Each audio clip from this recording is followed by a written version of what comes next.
Hey family, welcome back to my video. Today we will see, what if Naruto was overpowered black dragon of fairy tale? Before we start, I would like to extend my sincere thanks to the original author of this story. Your generosity is greatly appreciated. Now enjoy the video. Not because it was dark, but because he couldn't see. Was he blind? No, it wasn't exactly blindness. Not this time anyways, but for whatever reason, his eyelids refused to obey him, staying shut despite his strained efforts otherwise. Still, he was beginning to hear again. His ears were constantly catching the slightly muffled rustle of leaves all around him. His sense of smell seemed to be slowly returning as well, bringing with it the scent of some kind of flower. Roses, perhaps. Whatever it was suffocating. He wanted to cough, but he couldn't, even as a burning pain seared through his throat and lungs. What happened to me? Naruto thought to himself. The bright side to all of this, if you could even call it that, was that the pain meant that he could feel. And feeling meant that he was still alive. Alive enough to also sense something else, at least. There was definitely some other presence there. A slightly soothing sensation against his head, as if fingers were gently wafting through his hair as he lay there. He tried to reach up and grab hold of whoever it was, but his arms refused to budge. Clearly, his body was in rougher shape than he thought, and unfortunately, his recent memory didn't seem to be holding up much better as he tried to piece together the events that led him to his current state. "Who's there? Who are you?" he tried to ask. He couldn't quite manage that much though. His throat felt as dry as sandpaper and his lips wouldn't quite move the way he wanted them to. So all he could hear himself say was a few inarticulate, "who" sounds. He worked to clear his throat and try again, but this time was interrupted by a soft and familiar voice. Finally awake, "Huh, Naruto?" it said. It was a feminine voice and her tone was casual, as if she were just a close friend, berating him for oversleeping. Yet he couldn't for the life of him pin a name or a face to her voice. "How are you feeling?" Like shit," Naruto wanted to say. But of course, he couldn't, and whoever this girl was let out a short, almost melancholic chuckle. Don't answer that. I just can't help but tease you, even now." The girl let out a drawn-out sigh. "Sorry."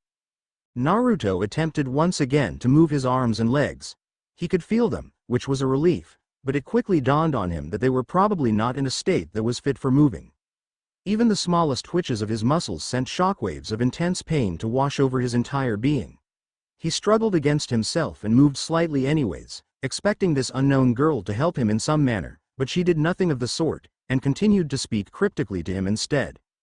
"Say, the magic hasn't taken effect yet, right?" she asked him out of the blue. "You can still remember it, right? When we talked about what we wanted to do with our lives and such." What the hell is she talking about? Naruto thought. He tried to speak again. He wasn't even sure of what he was trying to say. Anything really. But this time all that escaped his lips was silence. "Remember how boring my dream was? All I ever wanted was to live a happy and carefree life in fairy tale. It was so simple. But I suppose it suited a naive girl like me." Wait a minute. Did he even know anybody with a dream like that? Naruto's mind was a jumbled mess at this point, and this cryptic girl wasn't helping matters. "But you know, your dream was weird," laughed the girl. "I don't think I'll ever forget how you told me you were from some faraway make-believe land. That you wanted to be what was it again? A something? Hokage? Yay, that was it. You said you wanted to be a Hokage. It sounded so ridiculous. Then you said you were a ninja, remember? And I laughed in your face." A tinge of anger lit up within Naruto at her words, though he wasn't even sure why. He didn't remember telling anyone anything of the sort. "Why am I here? Better yet, can't you just help me up? Whoever you are." He wanted so badly to say these things to her as he continued to painfully test each part of his body. The girl laughed a bit then paused, letting the silence seep in. It was like she was completely unaware of Naruto's own struggles. And when she finally continued, her tone suddenly became wholly serious. "But, over the years, I got to know you better. I started to understand that despite your brashness, you were always devoted to your friends, to me. You might have been a little thick-headed and we often fought over trivial things, but you never once tried to lie to me, or deceive me, or sell me out, even though sometimes I might have done those things to you. And it suddenly dawned on me that maybe you weren't making up those stories about being from another world. That maybe the silly story you were defending so adamantly might be the truth. One that I was simply too stubborn to believe in. It was then I figured that your dream wasn't so stupid after all. That you actually wanted to become somebody strong enough to change your world for the better. That was your real dream. And, she added, with just the barest hint of reluctance in her tone, I think that's when I started having these feelings for you, too. Naruto's eyes suddenly shot open, revealing the outline of a girl staring affectionately down at him. And though he squinted hard, the girl's features were too blurry and distorted to fully make out. The fact that he couldn't make out colors made the matter worse, as everything seemed to be a dizzying mix of red, yellow, and blue. And her face, she seemed attractive, but it was then that he realized that his head was resting on her lap, a thought that made his heart skip a beat, despite his critical condition. But the problem was, he couldn't recognize her, even though her words suggested that they had been close. No, it wasn't that he didn't recognize her. It was more like he had somehow forgotten who she was. Who the heck was she, anyways? Whoever she was, her expression had suddenly turned even more tortured.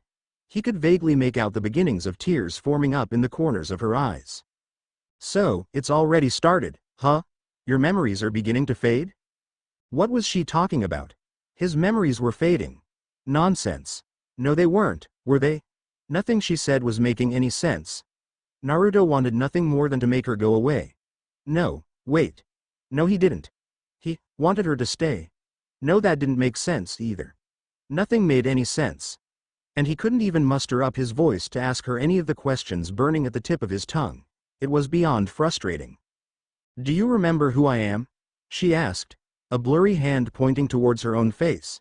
It was as if she had somehow caught the question burgeoning through his eyes.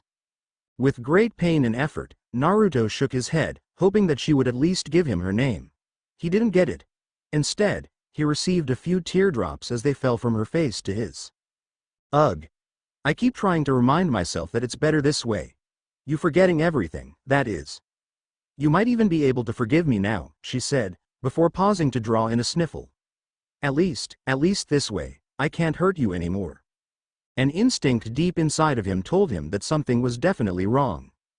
Naruto shifted his gaze to the left, desperate to recognize anything around him. Instead, he saw only an unfamiliar desecrated battlefield of what was once probably a garden of sorts. There were large smoking craters here and there, leaves, weapons, and flower petals littered chaotically about. In the distance was a strange old mansion, guarded by twin fountains, sculpted in the visage of an elaborately dressed girl, one broken, the other still pristine. Varying amounts of dried blood seemed to be spattered everywhere, and pieces of torn cloth were snagged upon the jagged destruction. But nothing, not one thing was recognizable, and he started to panic, started to shake, as it was really all he could do in his current state. Shish. Relax, Naruto, the girl comforted, continuing to stroke his hair as she did. It's okay now. Let the magic take its course. No, Naruto wanted to refuse. His mind tried so desperately to will his body to do something. Anything. But before you go, I want you to know that I appreciate everything you've done for me. Naruto could literally feel something rushing through him now, like a chilly wave that swept his thoughts, his feelings. That I'll never forget you. That I cherished all the time we spent together in Fairy Tail. The name of the girl. It came. No, it was barely there on the cusp of his fading memory. He couldn't quite reach it. I know you would never approve of the things I'll be doing from here on out, but I just can't let things go the way they are any longer. I have to take matters into my own hands now. No, I need to remember. It was there. He could feel it on his tongue. So please, don't try to stop me any longer. Just forget everything, Naruto. Then, in that instant, he had it. Her name, and with it, he had also found his voice. He called upon it urgently, desperately, and cried out to her.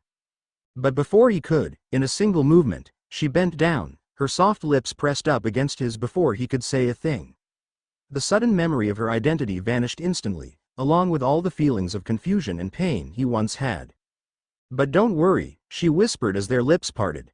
I'll make sure you and the rest of Fairy Tail are safe when I destroy all the corruption in this world. And just like that, everything turned to nothing. The story probably doesn't make sense just yet. The girl in this chapter is one of the fairy tale girls. I'm just not going to let you know which one. The stranger A.N. Unfortunately, I can't reveal who the mysterious girl in the prologue is quite yet. I want to, but it's supposed to remain a mystery for a while. Anyways, I left the pairing open because it's going to be open-ended at first. He's lost his memories, so I'm going to use that to give him an excuse to get to know a bunch of different girls before he meets the one in the prologue. Chapter 1. The stranger. The soft wind caressing his face was what brought him out of sleep. He briefly wondered if he had left the window open last night. He couldn't remember exactly how long he had been out. It mustn't have been long because he still felt fatigued and his body was inexplicably stiff and sore all over. Not helping matters was how his bed felt hard and uncomfortable. He might as well had been sleeping on a rock. After a moment, he blinked open his eyes, squinting when the bright sunlight coming in through his window threatened to momentarily blind him. At the same time, he stirred and inhaled deeply through his nose, taking in the crisp morning air filled with the scent of flowers. Flowers and something else. Something rich and aromatic. It made him hungry. Wait a minute, sunlight? Flowers? Windows? Did my room even have windows? He was too groggy to remember or care. But he soon figured that he probably wasn't at home. In fact, now that his mind and vision was finally beginning to clear up a little, he realized that he wasn't even indoors. And also that something didn't feel right. A cursory glance at his surroundings confirmed his suspicions. It looked like he was in some ancient courtyard of some sort. Ancient. Because everything looked decrepit and covered in moss and vine. There seemed to be some kind of large mansion or villa in the distance, and he quickly realized that he actually had been sleeping on a rock, a giant slab of it that lay in the middle of a rose garden. Still, he managed to sit up, but as soon as he did, his body froze. There was somebody else there with him, only a few paces away. A strange-looking young man staring wide-eyed right back at him. He was tall, lean and athletic, dressed in an orange and black hooded cloak. His short blonde hair was unkempt, unruly even, but otherwise his features were sharp. He looked dangerous, yet strangely enough, startled as well. "You're awake," he said, relief clearly spreading across his face. "Thank Cammy. I was beginning to think." He shook his head as if to clear it. "Never mind that. How are you feeling? Can you move?" "Can I move?" The question seemed more odd than alarming, but he looked down to check his limbs anyways, testing them. They all worked. Some parts of him were a little stiffer than others, but that seemed normal enough for having slept on a rock all night. "Wait a minute, why was I sleeping out here? And who is this guy? I don't think I know him." He opened his mouth to ask the first question bubbling on his mind but was interrupted. "Good," said the man. His body seemed to go limp with relief. "Great. It doesn't look like there's any permanent damage, well, to your body at least." Then he sighed. Loudly. "But now for the hard part. Let's see, how should I put this? First of all, can you recognize me?" His face became a mask of confusion and he squinted his eyes, as if such a thing would allow him to suddenly recognize this blonde stranger asking him all these weird questions. It was futile, though, and in the end, he shook his head. Negative. "Shit," cursed the blonde. "Damn it. So it is worse than I thought. That stupid bitch. Gah. Do you even know who you are?" Now that seemed like a stupid question. Of course he knew who he was. "I'm Naruto," he said, easily. But something felt immediately off as soon as it rolled off his tongue. It felt strange, familiar but empty. Maybe he was saying it wrong. "I'm Naruto. Naruto. It still felt off. Maybe it was wrong. Was it wrong? It couldn't be wrong. But the blonde man across from him looked ecstatic. Yes. So you do know who you are?" He cheered. Then his brow quirked up. "But you don't know who I am. That's pretty messed up." Naruto opened his mouth to say something but couldn't really think of anything to say. He felt oddly guilty for not knowing this person who seemed so sure that they were acquaintances. Whatever, don't worry about it," said the stranger. "Look, I can't stick around much longer, so don't try speak, just listen. I'll explain as much as I can." But before that, he reached back and grabbed something, tossing it over to Naruto. Naruto caught it, though somewhat clumsily, and took a look. It was a water skin. "Water," said the stranger. "You're probably thirsty, right?" It was only then that Naruto realized just how thirsty he really was. His lips were cracked and the entire inside of his mouth and throat felt like dry paper. So hastily, Naruto tore the cap off the water skin and pressed it against his lips, feeling near instantaneous relief as the cold liquid filled his mouth and gushed down his throat. "Slowly now," warned the man. "Take it easy or you'll—" The warning came a little too late. Some of the liquid made it into Naruto's lungs when he hungrily chugged down the water. He coughed hard, his entire chest disagreeing with him and making their arguments known through intense pain. "Why the hell did it hurt so much?" "Told you," chided the stranger, shaking his head. "Be careful, all right? Your body hasn't fully recovered yet. You'll need a bit more rest before you can move around normally again. Anyways, here, I brought this too. You should get some food into your system. It'll help you recover faster." The stranger produced a large bowl of noodles and placed it on the rock beside where Naruto sat. It was the source of the aromatic smell that made him hungry when he had first awoken. "Ramen. Now, take it easy this time," warned the man again, giving Naruto a pointed look before reluctantly handing over a pair of chopsticks. Naruto nodded, compliant. Slowly and methodically digging in. The soup was cold but it tasted absolutely delicious. Quite possibly the most delicious thing he had ever tasted in his life, though a part of it might have been because he was deathly hungry. The stranger remained quiet a while, letting Naruto take in his food. It wasn't until a few minutes later that the blonde stranger began to speak again. "Now listen," he began. "I'm not sure of the best way to get this out to you, so I'm just going to go ahead and say it. You've got amnesia." "Amnesia?"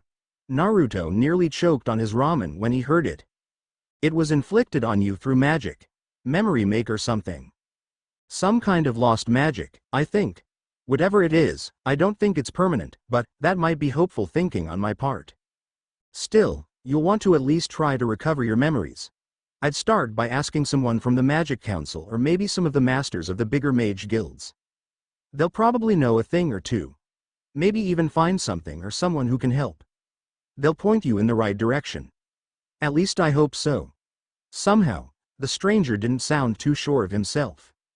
But upon hearing this, Naruto could not contain his thoughts any longer, and now that most of his voice was back, he let it out. "Amnesia? You're crazy. I can't have amnesia, Do you remember what happened yesterday?" shot off the stranger, crassly. "Or how about last week? Last year? Can you remember when you joined the guild? Or about how you got to Earthland in the first place? And what about the elemental nations? Remember that? How about your childhood, your ninja academy years? No. Nothing. Naruto tried hard to think, racking his brain for his memories. He didn't want to believe it.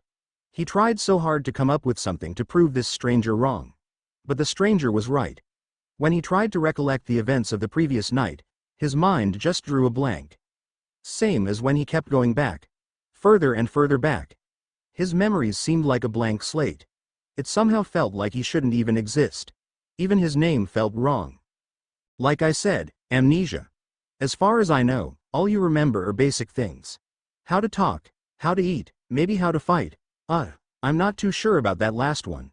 And your magic, well, you're going to have to find those out on your own." Naruto's head began to ache, hard.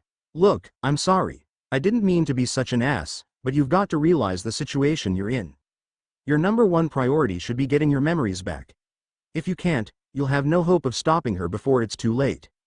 Naruto looked up slowly, confusion evident on his face. "Stopping who?"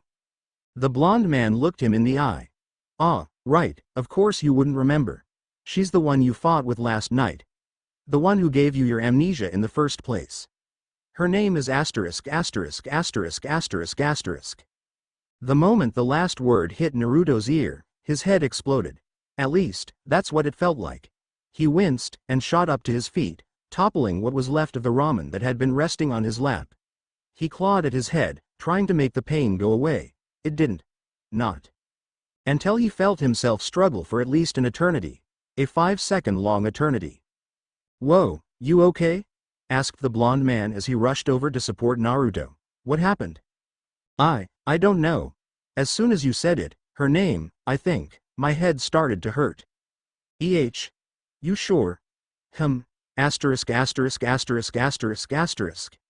Again. The pain screamed through Naruto's head, like 1,000 banshees trying to tear his mind apart. Stop saying it.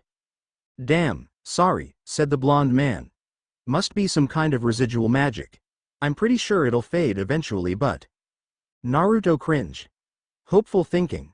Like I said before, I'm sure someone out there can help you. How do you even know all of this anyways? Who are you? The blonde man opened his mouth, then stopped himself. It was an awkward moment before he continued. You'll find out soon enough, he said.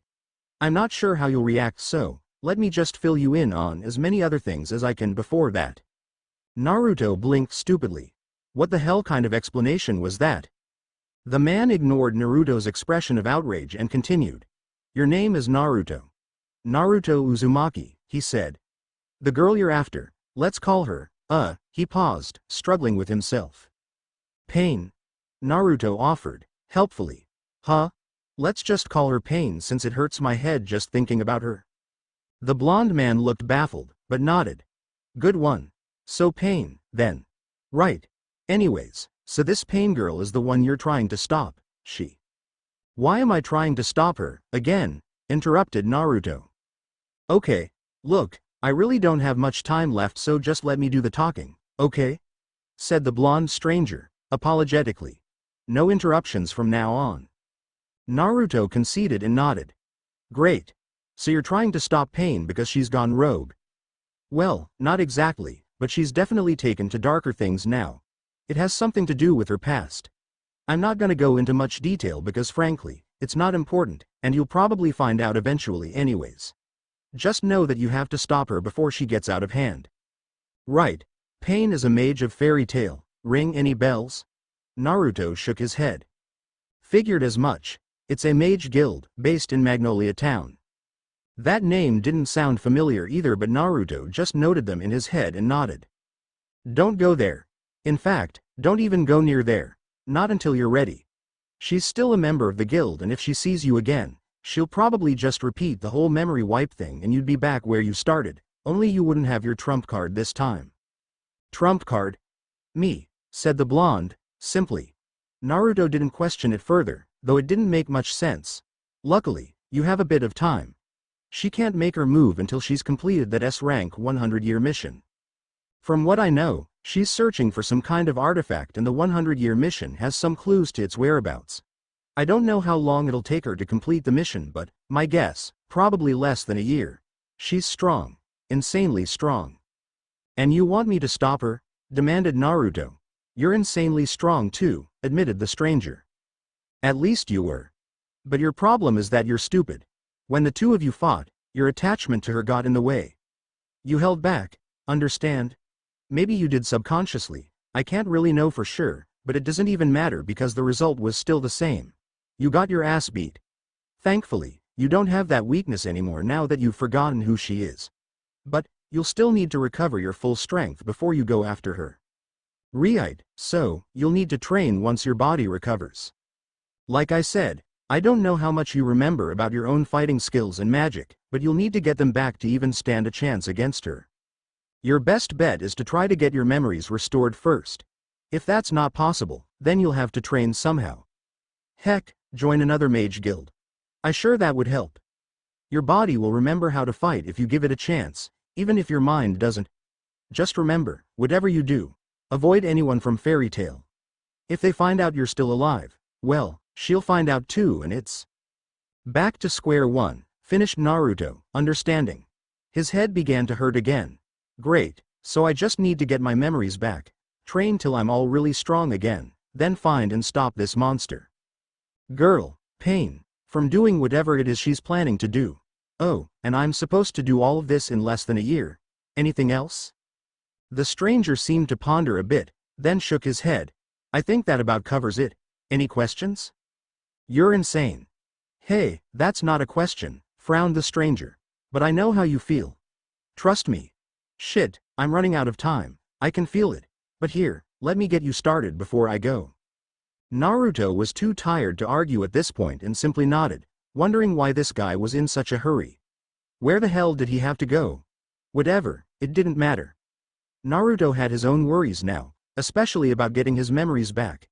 That was definitely a priority. Being a blank slate like he was, it gave him a perpetual headache just thinking about it. "There's a town near here," said the stranger, pointing in the direction opposite the mansion in the distance.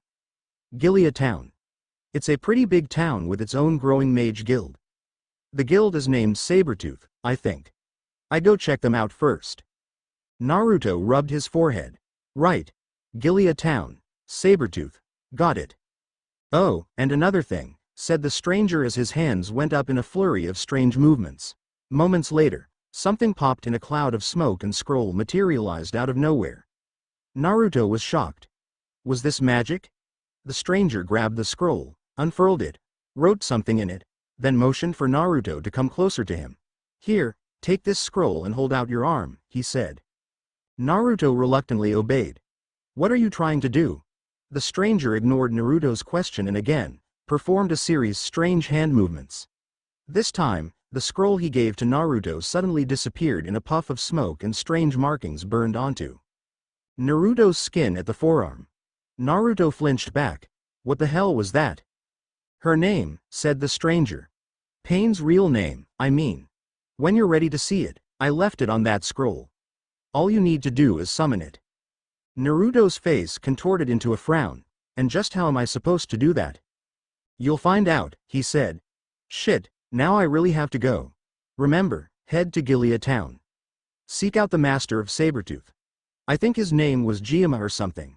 It'll at least get you started. Good luck. You'll need it." Then he turned around and began to walk away. "Wait," Naruto called out, "you're just gonna leave? Weren't you going to tell me who you are?" The blonde man turned around and simply grinned. "Oh yeah," he said. "Almost forgot. I'm you, boss." And with that, he disappeared in a puff of smoke, flooding Naruto's head with enough memories to make him black out, once again. So Naruto will get some of his memories back. Not the type of memories you're probably thinking of, but it'll help get this story moving in the right direction. Saber-tooth will play a pretty big part. I like that guild, for some reason, and it's as why I wrote this story in the first place. As for when this story takes place, you'll find out in the upcoming chapter along with hints as to why I named the story the way I did. Naruto is not Acnologia's Dragon Slayer. That's been done to death in this crossover already. Fragment of a Broken Past A.N. Added around 1.5k words to this chapter to make the ending a little less cliffhangery. All the new stuff is in section 4. I also updated the grammar and stuff in this chapter to make it flow better. Yay me. By the way, I need a beta. Anyone interested?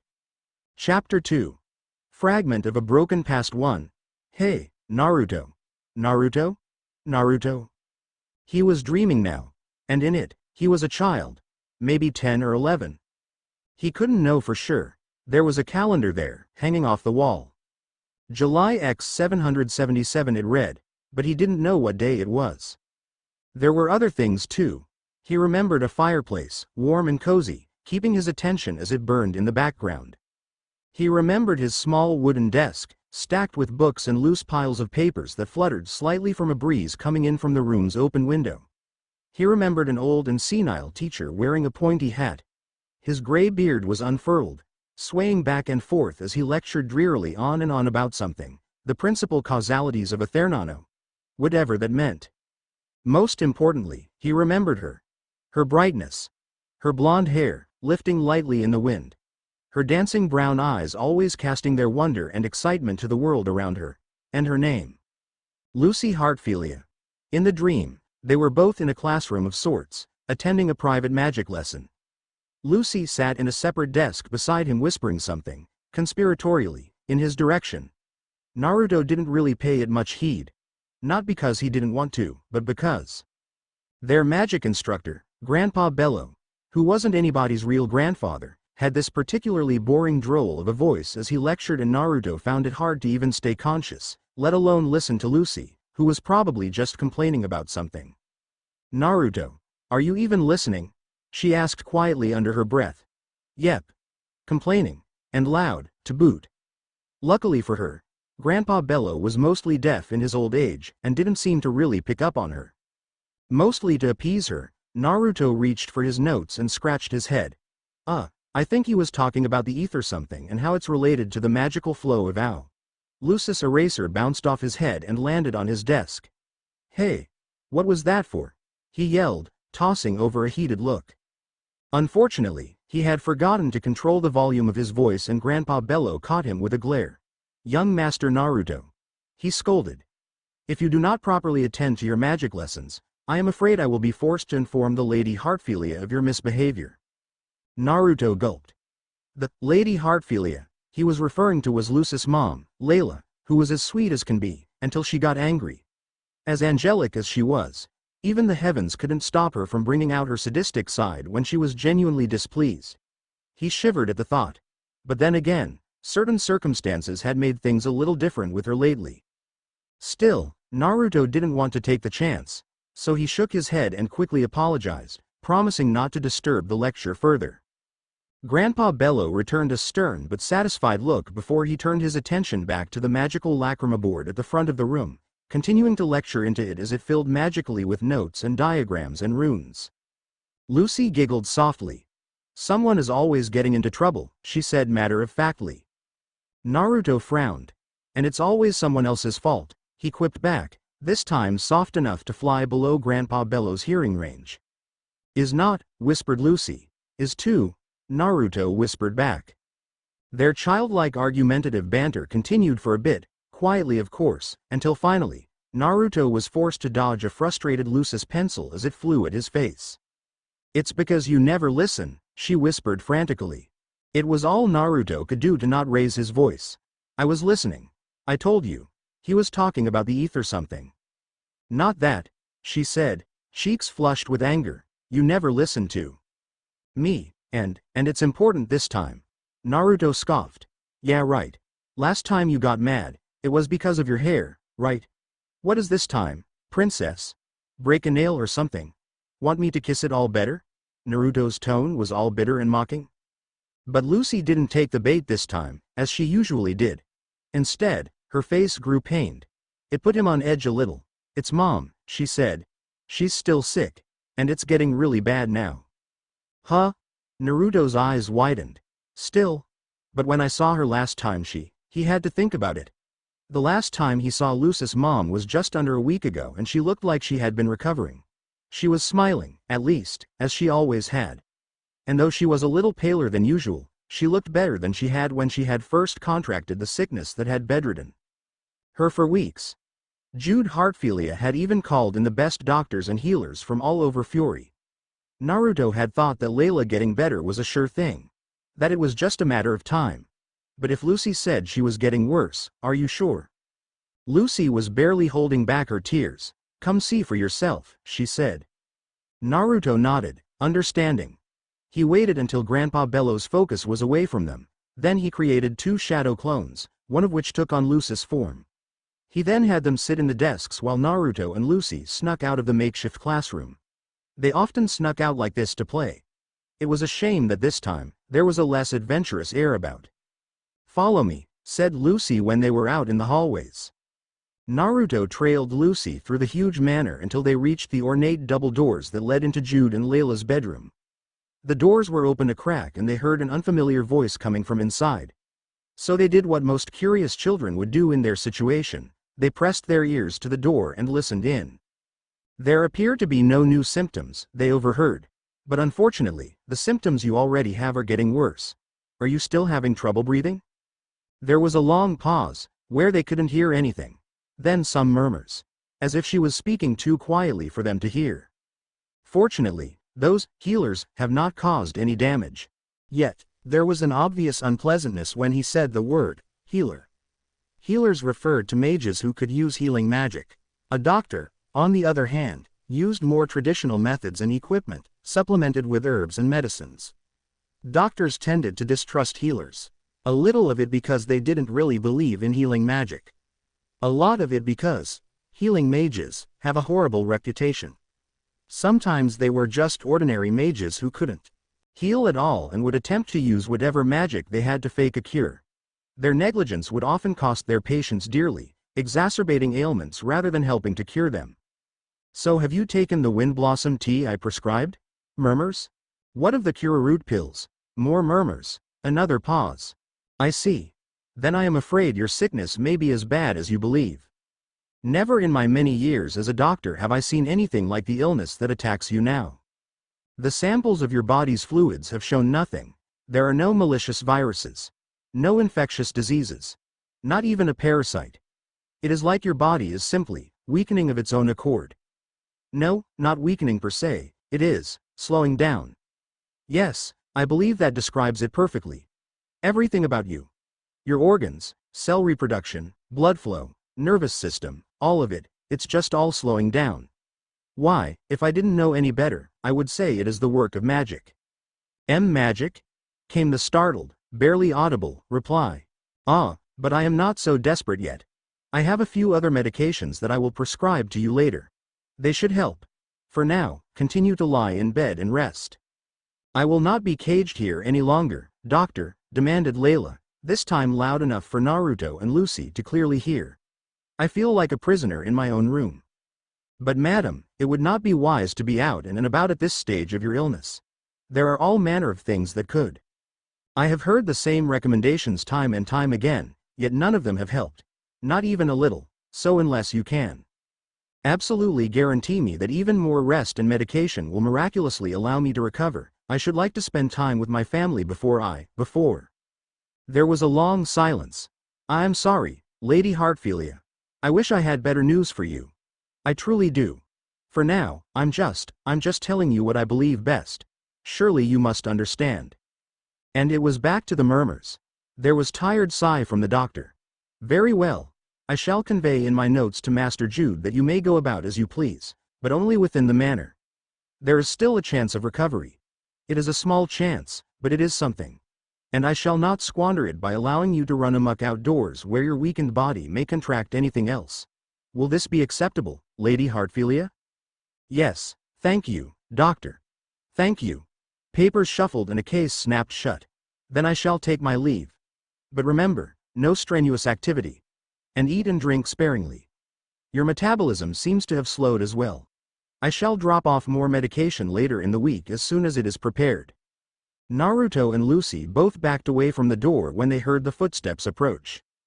The doctor who emerged was of average build. He looked to be in his mid-50s with his graying hair. His face was drawn into a concentrated scowl as he shuffled furiously through his notes, only looking up from them momentarily to regard Lucy. His expression softened and he gave her a sad little smile. Take care of your mother, child, he said. Then he went back to concentrating on his papers, shuffling awkwardly down the hall, occasionally bumping into things as he did. Lucy stared at him as he went. Come on, let's go see her, said Naruto. Layla and Jude's bedroom was lavish, as it had always been. Portraits and artwork hung about the walls. It was furnished with a desk, bookshelves, and a mirrored dresser. And at the center of it all was a large canopy bed, curtains open wide revealing Layla Heartfilia propped up atop of it and staring right back at Naruto and Lucy with a surprised smile on her face. Even sick, she looked beautiful. Now who do we have here? Aren't you two supposed to be in class? Layla scolded, playfully. The joyous tone of it, Naruto noticed, was diminished by her weak-sounding voice.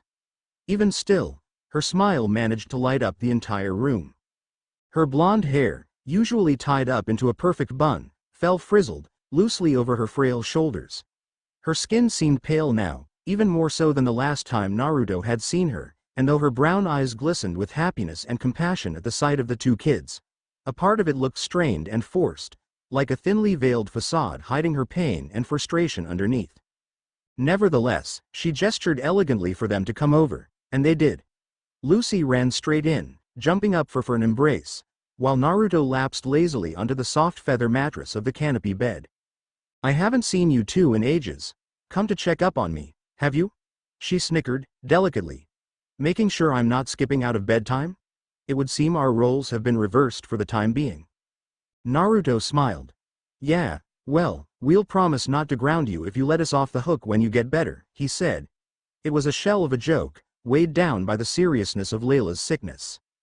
Layla smiled back warmly despite it. I can't believe you, Naruto, taking advantage of a sickly old woman like me. I'll see to it that you get double the punishment when I am free of this dreadful cold. Naruto groaned. Lucy giggled. Layla chuckled softly, relishing in the warmth of the room until suddenly, she started to cough. It sounded soft and harmless at first, but it grew worse, quickly becoming violent, like the breath of life was being forced out of her lungs.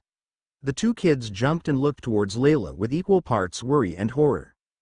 The door to the room slammed open then, and Jude Hartfilia rushed in. His normally slick, graying hair was disheveled and his face was contorted into a frown of panic, accentuated with bloodshot eyes, probably from his lack of sleep. Layla, what's wrong? He ran to her, pushing Lucy and Naruto aside to check up on his wife. Cough cough asterisk. I'm fine, dear. Cough asterisk. Really? Cough asterisk. It's nothing that hasn't happened before. Cough cough. Nonsense, he dismissed, picking up a glass from a tray beside the bed. Here, drink this, quickly. I said I'm fine. Cough. The kids. Jude regarded both Lucy and Naruto as they stood awkwardly at the foot of the bed, unsure of what to do. He glared at them, like this was somehow their fault. Let her rest, he ordered. You two may visit her after she recovers fully. Dear. Cough cough asterisk. It's fine. Cough asterisk. Just. Out. He demanded. His face was a mask of frustration and rage. Both of you, now. Naruto and Lucy didn't need to be told again. They scurried out as fast as they could and the doors slammed shut behind them. Wow, commented Naruto, as soon as he caught his breath. What's up with your old man lately? He's such a... He stopped himself when he heard the unmistakable sound of Lucy sobbing beside him, and when he turned to face her, he quickly realized that he had been mistaken. She wasn't sobbing at all. No, not this time. She sobbed when she had lost her favorite stuffed animal. She sobbed when the hairdresser ruined her hair. She sobbed when Naruto teased her a little too much. This time was not the same. Lucy was openly crying now and the difference was immense. Naruto had never seen it before. He didn't know what to do. So he stared, shocked, unsure if he should just pat her on the head or maybe gather her into his arms. But she seemed so weak. So fragile. As if a single touch would shatter her into pieces. So he did nothing and just gawked. Are you okay? He asked, stupidly. She simply looked up at him, tears cascading down her red and blotchy face. Please, Naruto. Help me. Then, he awoke. Bright sunlight met his eyes when he opened them. He felt tired, but alive. The wounds and soreness he had experienced before were nothing but fading memories now, which surprised him.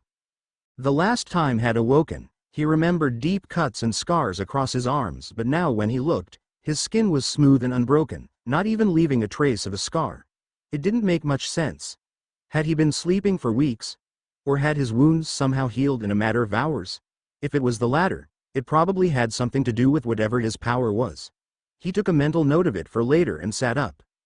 This time, he was alone. There was no nameless mystery girl lulling away his memories.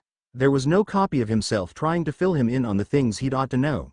There was only himself, the damned smell of roses, and the uncomfortable rock that he'd seemed to have slept on since the beginning of time. But on the bright side, he got some memories back. When his clone disappeared, certain memories had somehow resurfaced within his mind. Though they were fleeting, scant, and mostly useless for his current quest, he was immensely grateful for them. No longer was he a completely blank slate. No longer was he just an empty shell. The memories, no matter how fleeting they were, gave him a sense of identity. Even his own name no longer felt as numb as it once had before. It was completely familiar now and simply felt right. And he could probably recognize himself in a mirror again, too. Probably. His head hurt when he tried to remember the exact shape of his face, but that was something that could easily be remedied later. As for the night before, he still couldn't recall any substantial part of it. He did remember seeing glimpses, though. A brutal fight. Destructive powers.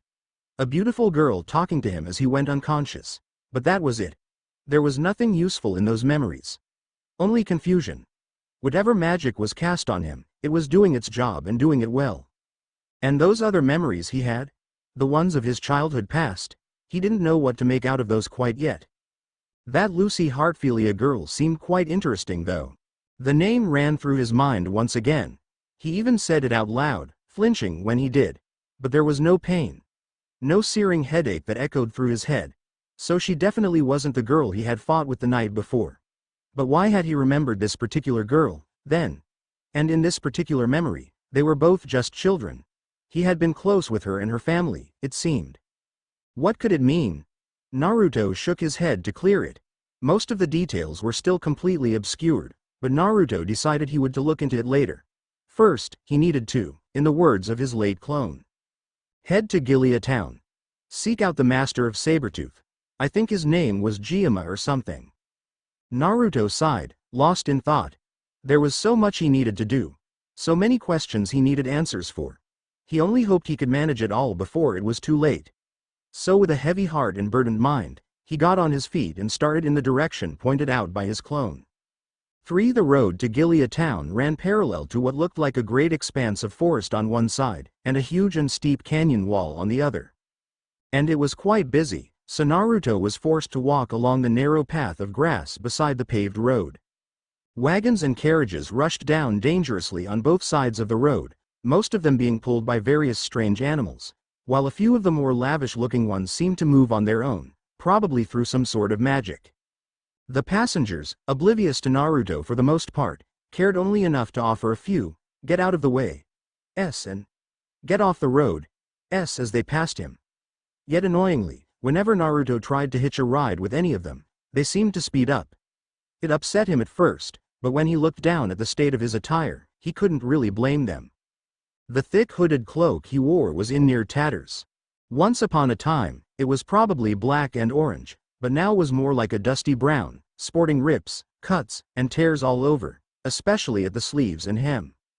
And the stains, blood and dirt hung off the fabric like lead weights. He figured that he looked desperate and homeless to all the people passing by. The only reason he kept the cloak on was because the lighter-colored shirt and pants he wore underneath made all the cuts and bloodstains more obvious. His appearance was already a mess and he didn't particularly want to look like some kind of psychotic murderer as well. Despite all that, his shoes were in inexplicably good condition. A small comfort for the long road ahead of him. He had been walking for at least a few hours when, out of nowhere, a speeding carriage literally came flying from out of the forest on the other side of the road. The loud snapping of branches was the only warning of its approach, and it hurtled straight at Naruto when it emerged. He barely had time to blink as it swerved violently onto the narrow road. His mind roared at him to move, to dodge, but his body disobeyed. Instead, he raised both his arms out and literally caught the speeding carriage as it crashed into him. It seemed like the stupidest thing he could have done. It pushed him relentlessly, knocking the wind right out of him when he was smashed violently into the canyon wall at his back. He thought he was going to die, flattened like a human pancake, but only for a second. When all the dust settled and his senses returned to him, he realized that his arms had actually held out. The carriage had come to a complete stop, and aside from being a little winded, he felt perfectly fine. First enhanced healing and now enhanced strength. His body was just full of nice little surprises. This carriage, on the other hand, was not so pleasant a surprise. It could have killed somebody. A wave of anger washed over him. "Hey, what the hell, idiot, you almost ran me over," spat Naruto, pounding incessantly on the door of the carriage as he did. He heard a small whimper coming from inside the carriage in reply. It sounded like a kid. He heard something else, too. It was muffled and indecipherable, but it also sounded sincerely apologetic. So Naruto took a deep breath, at odds with himself. Eventually, the better side of him won and his rage managed to settle a little. "Whatever," he said. He didn't want to deal with it right now with so many other things on his mind. "Just be careful next time, okay? You could kill someone." This time, there was a quick affirmative whimper from inside, and so Naruto let the incident go, brushed himself off the canyon wall, and continued walking down the side of the road as if nothing ever happened. Eventually, he heard the sounds of the carriage behind him starting up again and, this time, he made sure to make extra room between the road and himself for when it passed. Only it didn't. Instead, the carriage rolled up and kept pace beside him. "Hey, mister!" shouted the same muffled voice from inside. Naruto refused to even spare a glance. Instead, he sped into a jog. There were still a few embers of anger burning inside him and he didn't want to have them flare up.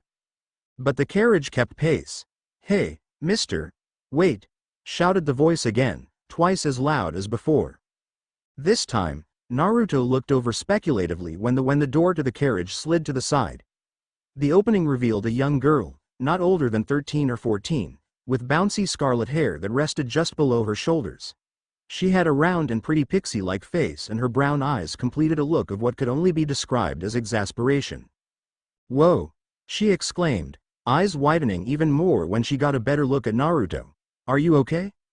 "I'm fine," answered Naruto, catching her scanning the rough state of his clothing. "But you look like, not from you," he dismissed. He berated himself for it afterward. Had he lied and made up some sob story that made her look the villain, he might have been able to garner enough sympathy for a free ride to Gilead. Damn his honesty. Phew, she sighed. The relief was clearly visible on the perky girl's face, so Naruto just turned around and kept walking. "Hey, wait. You're going to Gilead town, right?" Curious, Naruto looked back at her. The girl's hands were tangled behind her back, and she seemed to be fidgeting a little. Her eyes darted back and forth nervously. "If you'd like, did you want a ride?" Naruto grinned. Finally something was going his way for once, if you're offering.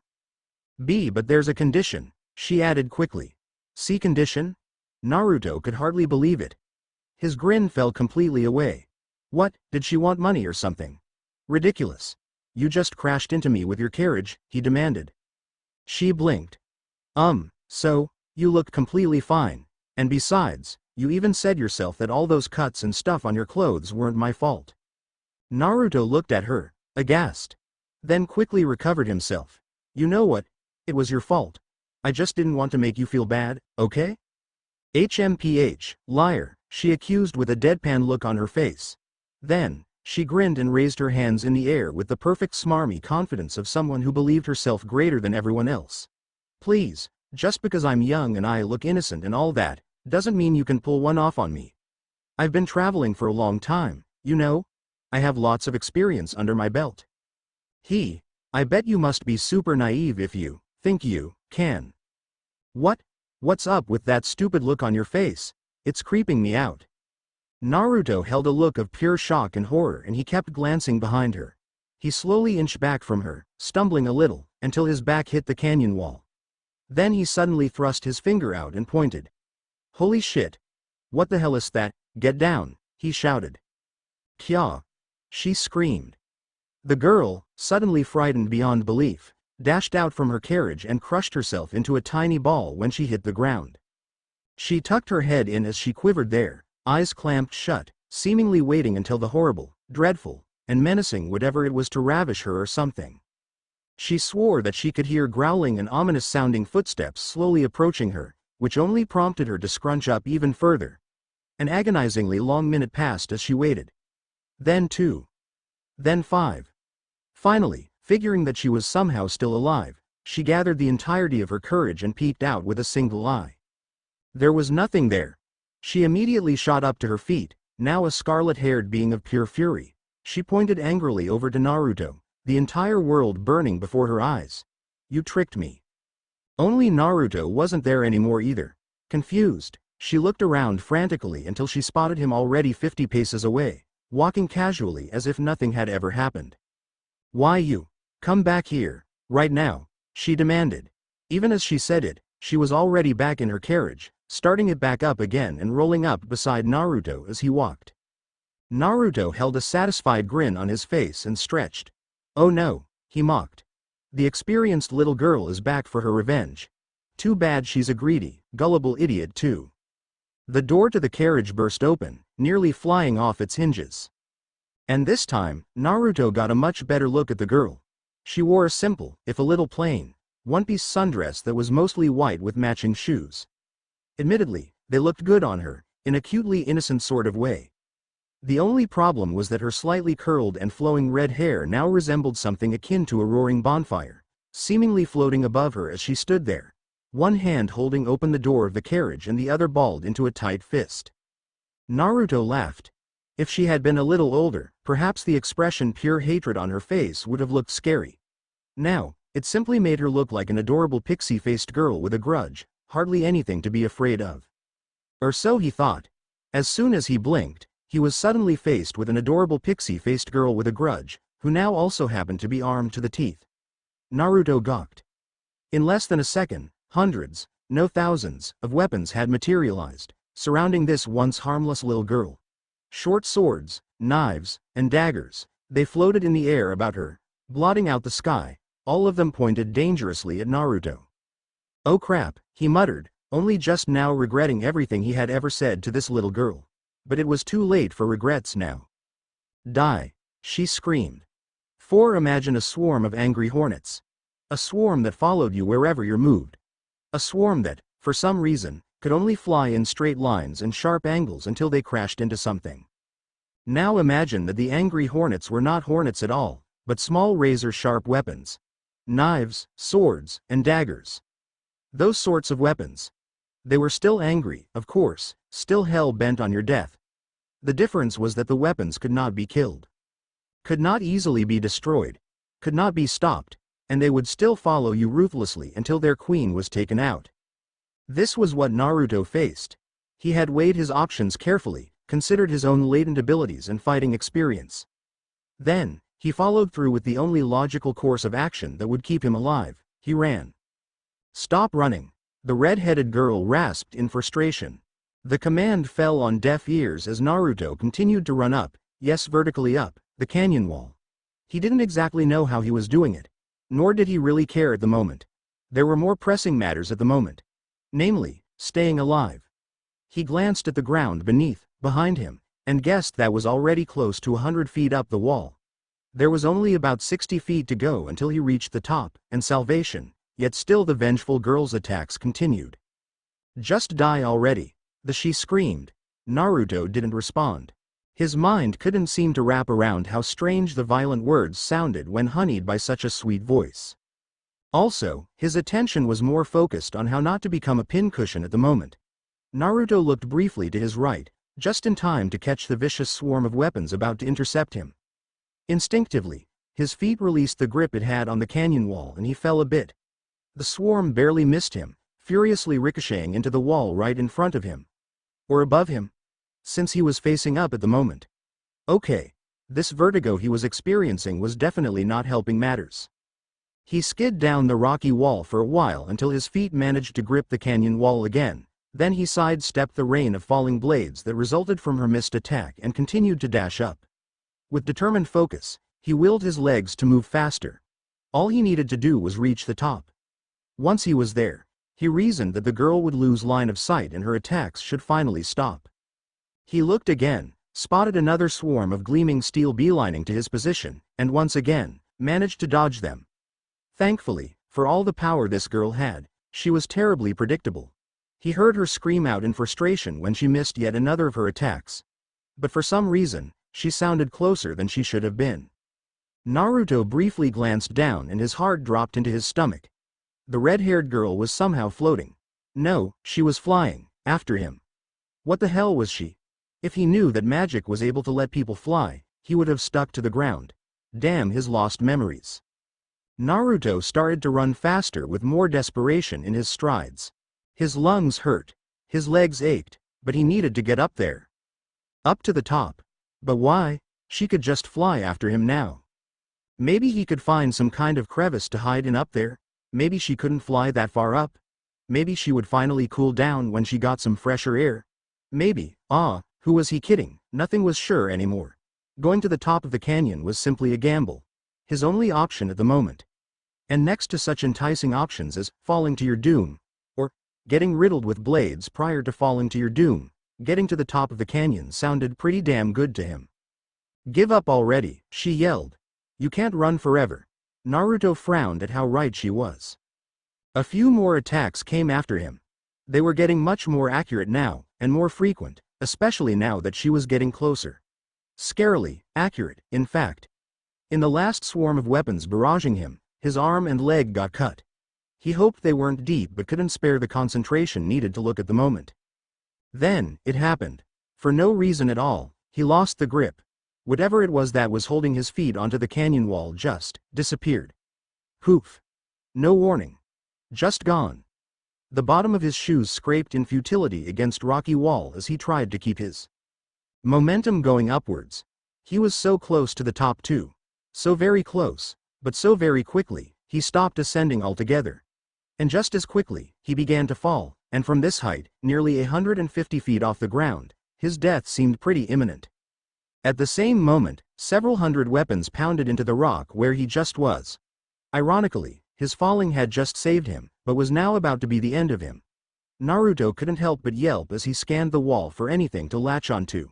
There was nothing that he could reach. The scarlet-headed girl, who was still a little below him, cheered. "Ha, I got you, dummy." She made a face at him. Arms back. Eyes closed. Tongue sticking out at him while her weapons orbited around her in the image of a giant middle finger. It kind of pissed Naruto off, but it also gave him an opportunity. As he fell, he twisted his body completely in midair, managing to face the other way. Then, he kicked himself off the wall as hard as he could. It felt kind of exhilarating. Like he was flying, almost. And when he jumped off the wall, he aimed himself towards the girl who still seemed to be floating there, still making that face at him, without a care in the world. She eventually spotted him, a couple of seconds later, but by then, it was a couple of seconds too late for her to get away. She knew exactly what was going on. "Hey, stoop," she demanded. It was futile. Naruto was already falling towards her. He couldn't stop himself if he wanted to. Idiot oof. Naruto latched onto the girl. It resembled something like a hug. His arms were wrapped around her skinny shoulders. He didn't expect her to hold his weight right away. He figured they might fall or wobble a little before she adjusted her magic to his weight and they began floating again. But that didn't happen. Instead, they both sunk like rocks. Wind whipped violently all around them as they fell. "Are you stupid?" she demanded. Let go right now. Let go. "Damn it, just shut up and use more of your magic," yelled Naruto back. "Hurry." They were falling faster and faster now, gaining speed with each half-second that passed. "I can't," she screamed, over the roaring winds. She was trying to fight him off now. To punch him. To kick him. But their bodies were too close. And her blows were surprisingly weak. Her weapons were still orbiting around them both and they were all inwardly pointed. But they didn't close in. Naruto realized then that the girl's control with the weapons was probably too limited for her to hit him without hitting herself in this situation. "Come on," Naruto pleaded. "You can fly, right? Just do what you did before." "I can't," she screamed again. This time meeker than before and mostly muffled by the wind. I can't. Shit. Another of his plans gone horribly wrong. 100 different scenarios played out through his head in a single second. All of them impossible, wrong, or unrelated to his current predicament. All of them except for the ones where he would die and leave a horrible stain on the ground. The girl suddenly latched onto Naruto, tightly. It surprised him. Her arms wrapped around under his arms and he could feel her bury her face into his chest. Naruto could feel her shaking. She was afraid. It hit him. But this was her fault, reasoned Naruto. She was the one who dragged him into the mess. She was the one who hit him with her carriage from out of nowhere. If she didn't start attacking him, none of this would have happened in the first place. But she was also young, spontaneous, and passionate. Such things combined reminded him of something. Of someone. Someone he used to care about. But who? Ah, what the hell, thought Naruto as he let her go. If there was no way to save himself, then there was no point in taking this girl with him. "Hey, I let go," Naruto said in a hurried manner. There was maybe several seconds left before they hit the ground. "You can fly now, right? Go on." She didn't let go. Instead, she held him tighter. Somehow, it felt nostalgic, like déjà vu. Like something like this had happened to him in the past. He shook his head free of the thought. There was no time to reminisce.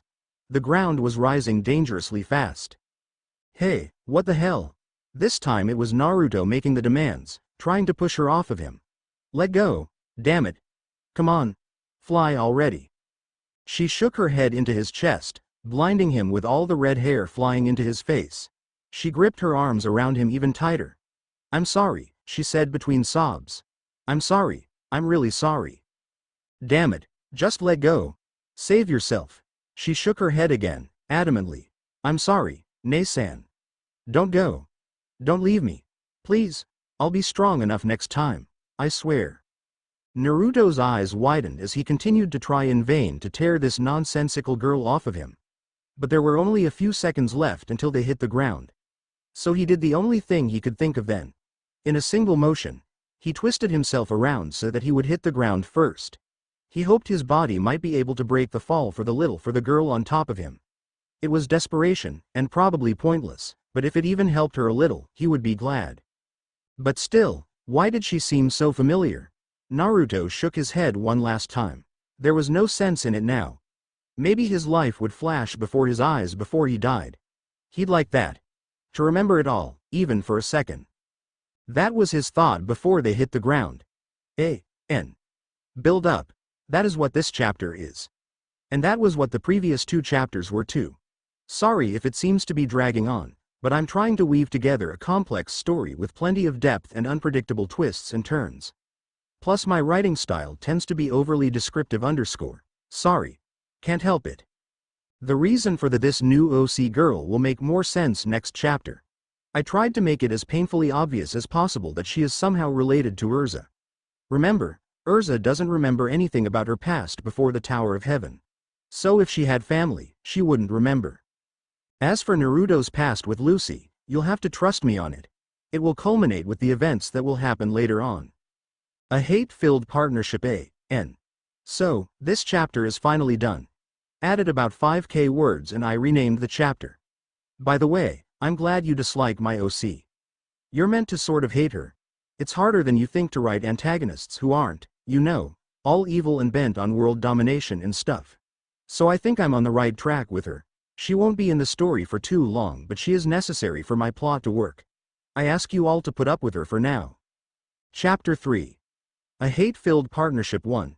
Hey, why are you laughing? Demanded Naruto. It's not funny, I'm serious. The breathless laughter of the girl continued, despite his objections. I'm sorry, she wheezed, between her hysterical fits. It's just, you want to be some kind of ninja leader? Really? Ha ha ha ha, I can't, you're killing me? What kind of monster laughs at another person's dream? Accused Naruto, hot anger quickly rising in him. And ninja are real. Naru, too. Please, her lithe body convulsed, the euphoric expression on her face obscured by her long hair when she clutched her stomach in pain. It looked joyous and agonizing all at once. Spare me, bawahahahahaha. Whatever. He relented, finally having enough. What's your dream, then? I bet it's dumb. Dumb? Her laughter left instantaneously, leaving behind only a cocky smirk. Huh? My dream isn't make-believe like yours. I'm going to be an S-class mage, she said, nodding proudly to herself. But not just any S-class mage. I'll be the strongest, most beautiful, S-class mage of fairy tale ever. She pumped her fist into the air and struck a winning pose, waiting for Naruto to react with excitement and awe. He yawned instead, though mostly because she had laughed so hard at his own dream earlier. Boring. What did you say? She immediately shot a dangerous glare over to him, daring him to repeat the word. Ring, repeated Naruto, arms crossed. Then he met her dangerous glare with one of his own. Want me to say it again?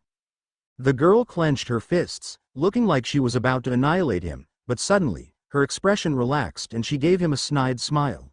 Her favorite kind. You just don't understand. When you're an S-class mage, especially one from fairy tale, your whole world changes. Everyone respects you. You get all the highest paying jobs. And you get to be on the cover of Sorcerer all the time. I'll be rich. And famous. Out of nowhere, she produced a copy of Weekly Sorcerer magazine and opened it up to him. See, look how amazing they are. And they all look like they're having a blast. Wouldn't you want to be like that? Naruto batted the magazine away, scratched his head and a genuinely puzzled look tugged at his face. Yeah, that sounds great and all, but, he started, before shaking his head. Never mind.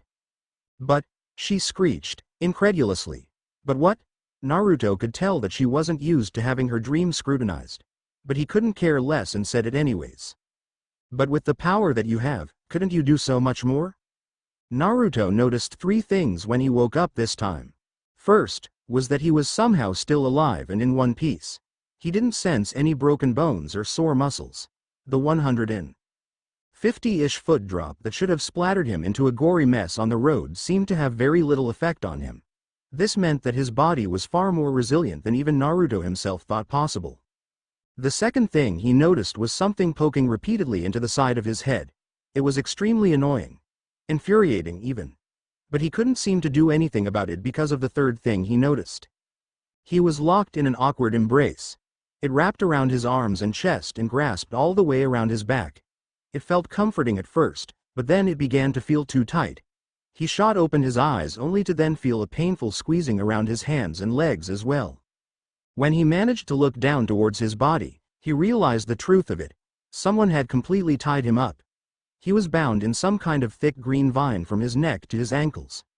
Not only that, it looked like he had been moved into the nearby forest.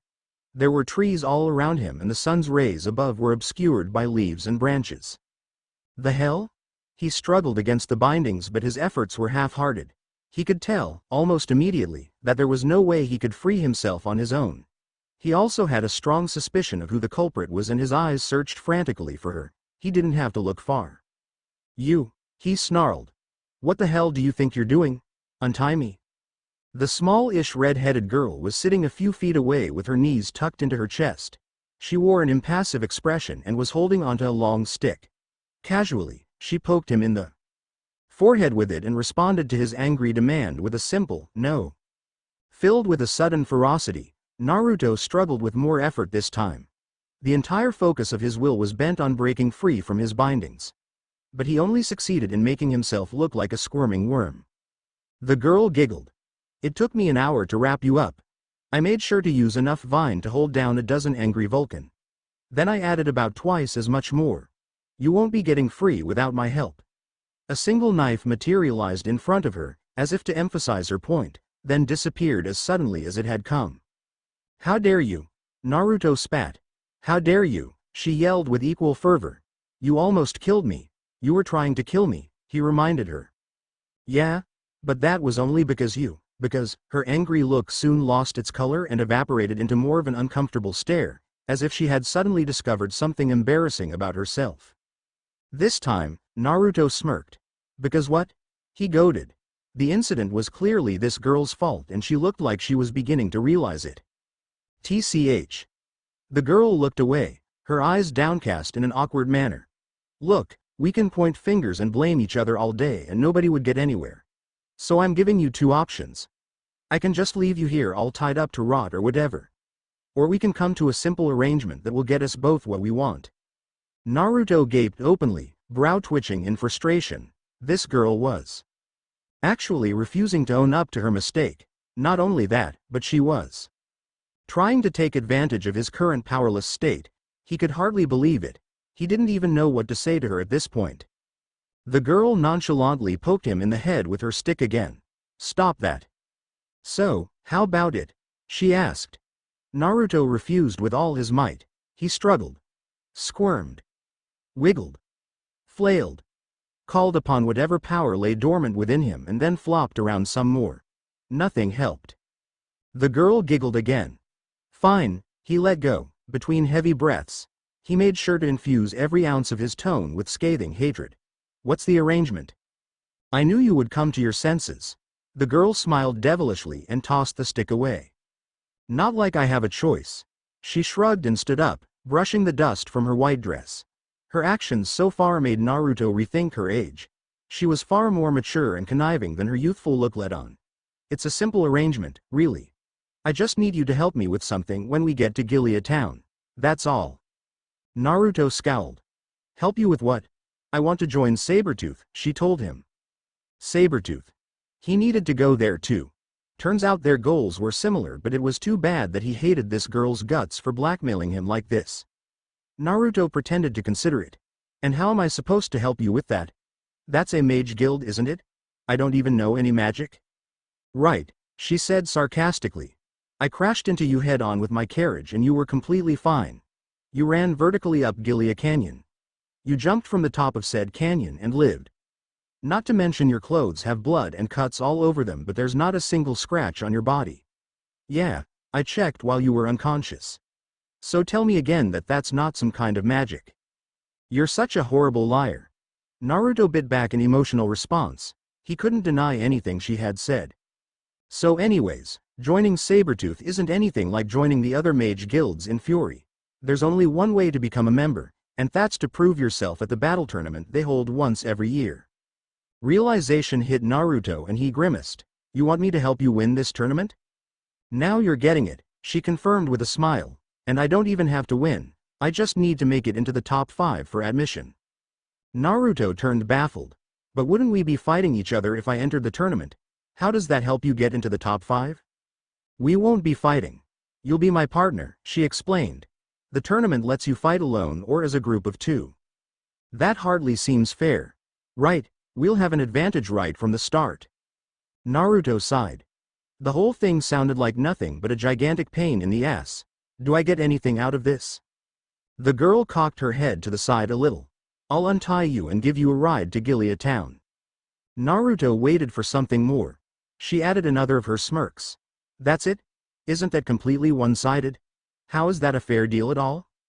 Life isn't fair, she gestured with ease. His fingers were twitching in their bindings. He wanted to strangle her so badly. All right. Calm down, Naruto. Just think. All he needed to do was to agree to her ridiculous demands, and once she set him free, he could just escape or something. He was fairly confident he could simply outrun her now that he knew his body was far more capable than he gave himself credit for. Heck, he can probably overpower her if he got into a close enough range to make her power those weapons useless. All right, fine. I'll help you. You can untie me now. The girl sighed and rolled her eyes. Nice try, I know what you're thinking, she said. Obviously, there'll be a precaution to make sure you hold up your end of the bargain before I untie you. I'm not stupid, you know. Naruto grimaced. Shit. What do you mean, precaution? She reached lazily behind her and pulled out a single sheet of paper. When she shoved it closer to his face, he realized that it was a thick sheet of vellum. The runes and symbols on it seemed to shimmer. Purple, then red, then black, then purple again. The girl smiled knowingly at him. I'll need you to sign one of these. Naruto looked at it, pointedly, for a bit. He didn't get it. What is it? He asked. The girl raised a single scarlet eyebrow, looking genuinely surprised. Really? She waved the glowing sheet of vellum even closer to his face. Are you dumb? Everyone knows what this is. When Naruto's eyes continued to stare blankly at it in confusion, she added. Wow, have you lived in a cave your entire life or something? Naruto growled. Just tell me already. How scary, she feigned, giving him a frank look. It's an enchantment. A contract, really. When signed, it magically binds 2 people together to certain terms. I made this one while you were unconscious. Would you like me to read out the terms to you? Naruto said nothing, and considered his other options instead. He didn't seem to have any. It was looking grim. No, then I'll just give you the gist of it. Basically, we'll be bound to each other until my body gets stamped with the saber-tooth insignia. Simple, right? Wait, bound to each other? With magic, duh. Our minds and bodies will be linked a bit. Don't worry, I won't be able to read your thoughts or anything like that. We'll just each be able to tell where the other is at all times. And if one person gets hurt, the other will feel it too. That way there's an incentive for you to protect me during the tournament, and vice versa. Simple and effective. So, you'll agree, right? Not good. The girl looked serious. Her expression was hungry and it didn't look like she was bluffing. There had to be a way out of this. All right, but I can't sign it when I'm tied up like this. Can you untie my hands at least? Her smile widened at the corner of her lips. It turned from somewhat cute to well within the boundary of wicked within a single heartbeat. No need for you to sign anything, she told him. These contracts are bound by blood. What? Before he could object, a knife materialized in the air and flew across his cheek. He yelped a bit, in pain, and then he felt one of the girl's fingers slide across the shallow cut. He watched, helplessly, as she smeared his blood vertically across the vellum. Then she stopped and stared at him for a bit for some reason. Ew, that's really creepy to see in action, she said. Your cut healed right away. The girl took another finger and poked him in the cheek a few times, inspecting the cut that Naruto could feel was no longer there. Damn it, stop that, sorry, she said. Curious. With the same knife she had cut Naruto with, she slid the tip of her index finger across the blade and held it out. Crimson blood, nearly the same color as her hair, bubbled up to the surface and she smeared it across the enchanted vellum right over top of Naruto's blood. Then, she shook it to dry, the same way one might dry a recently inked piece of paper. "It'll just be a second now," she said, smiling to Naruto. As if on cue, the enchanted vellum began to glow blue. Brighter and brighter until it became a glowing ball more brilliant than the sun. Naruto stared, enraptured, until the glowing ball suddenly burst in every direction, engulfing both himself and the red-headed girl in luminescent blue. When he opened his eyes again, the girl had already cut him free. Loose vine hung about him and he could move normally again. "So, I guess that's that," said the girl as Naruto got up. "Let's go. I'm getting hungry." This girl, just like that, she hit him with her carriage, tried to kill him, practically kidnapped him, bound him to some kind of contract. Then she just walks away like it was the most normal thing in the world to do. Something had to be wrong with her. He kept the thoughts to the back of his mind. Naruto noticed that he was feeling hungry too, but he didn't know if it was from his own stomach or if this girl was telling the truth about the contract and he was feeling her hunger as well. "Hey," Naruto called out. The red-headed girl turned around and gave him a happy whimsical expression, as if they were now best buddies or some ridiculous notion like that. What is it?" "We haven't introduced each other yet," he had to test it.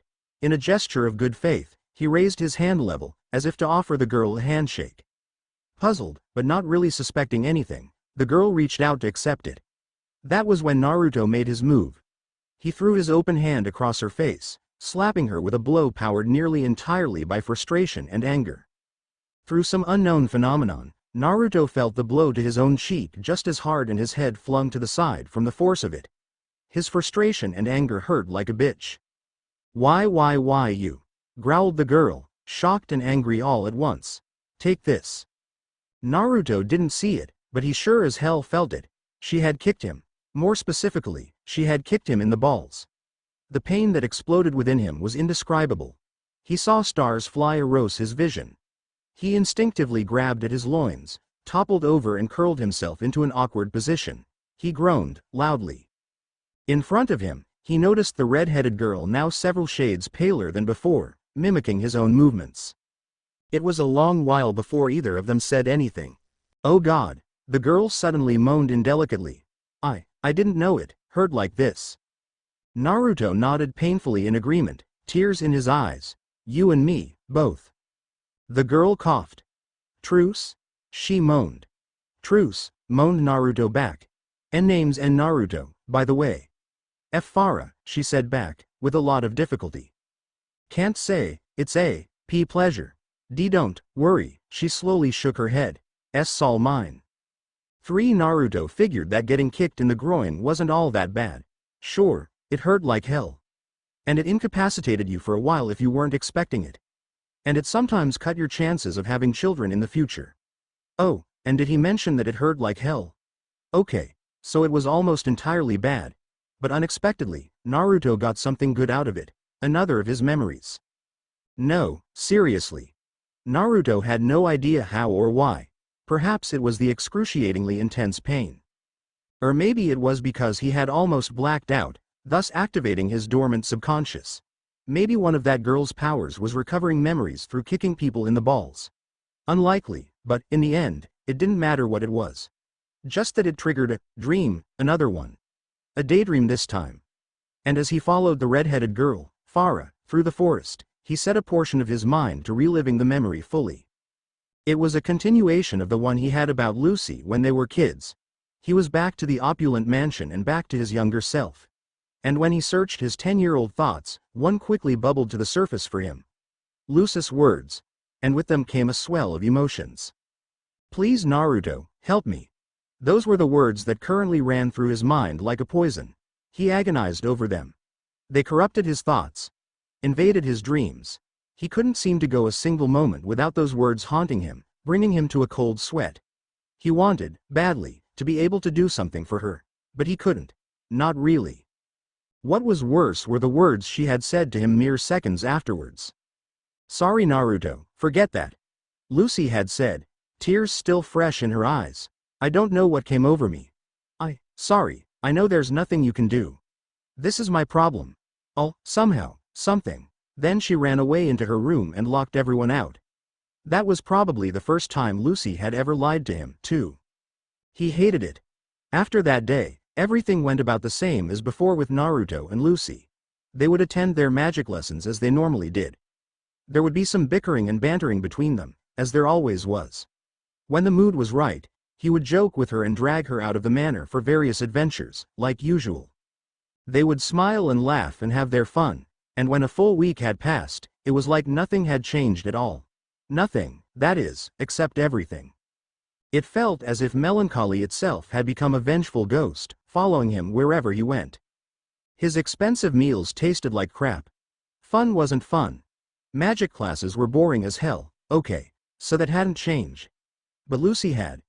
No longer bright and bubbly, Lucy was like a whole different person, and Naruto decided that he absolutely hated it.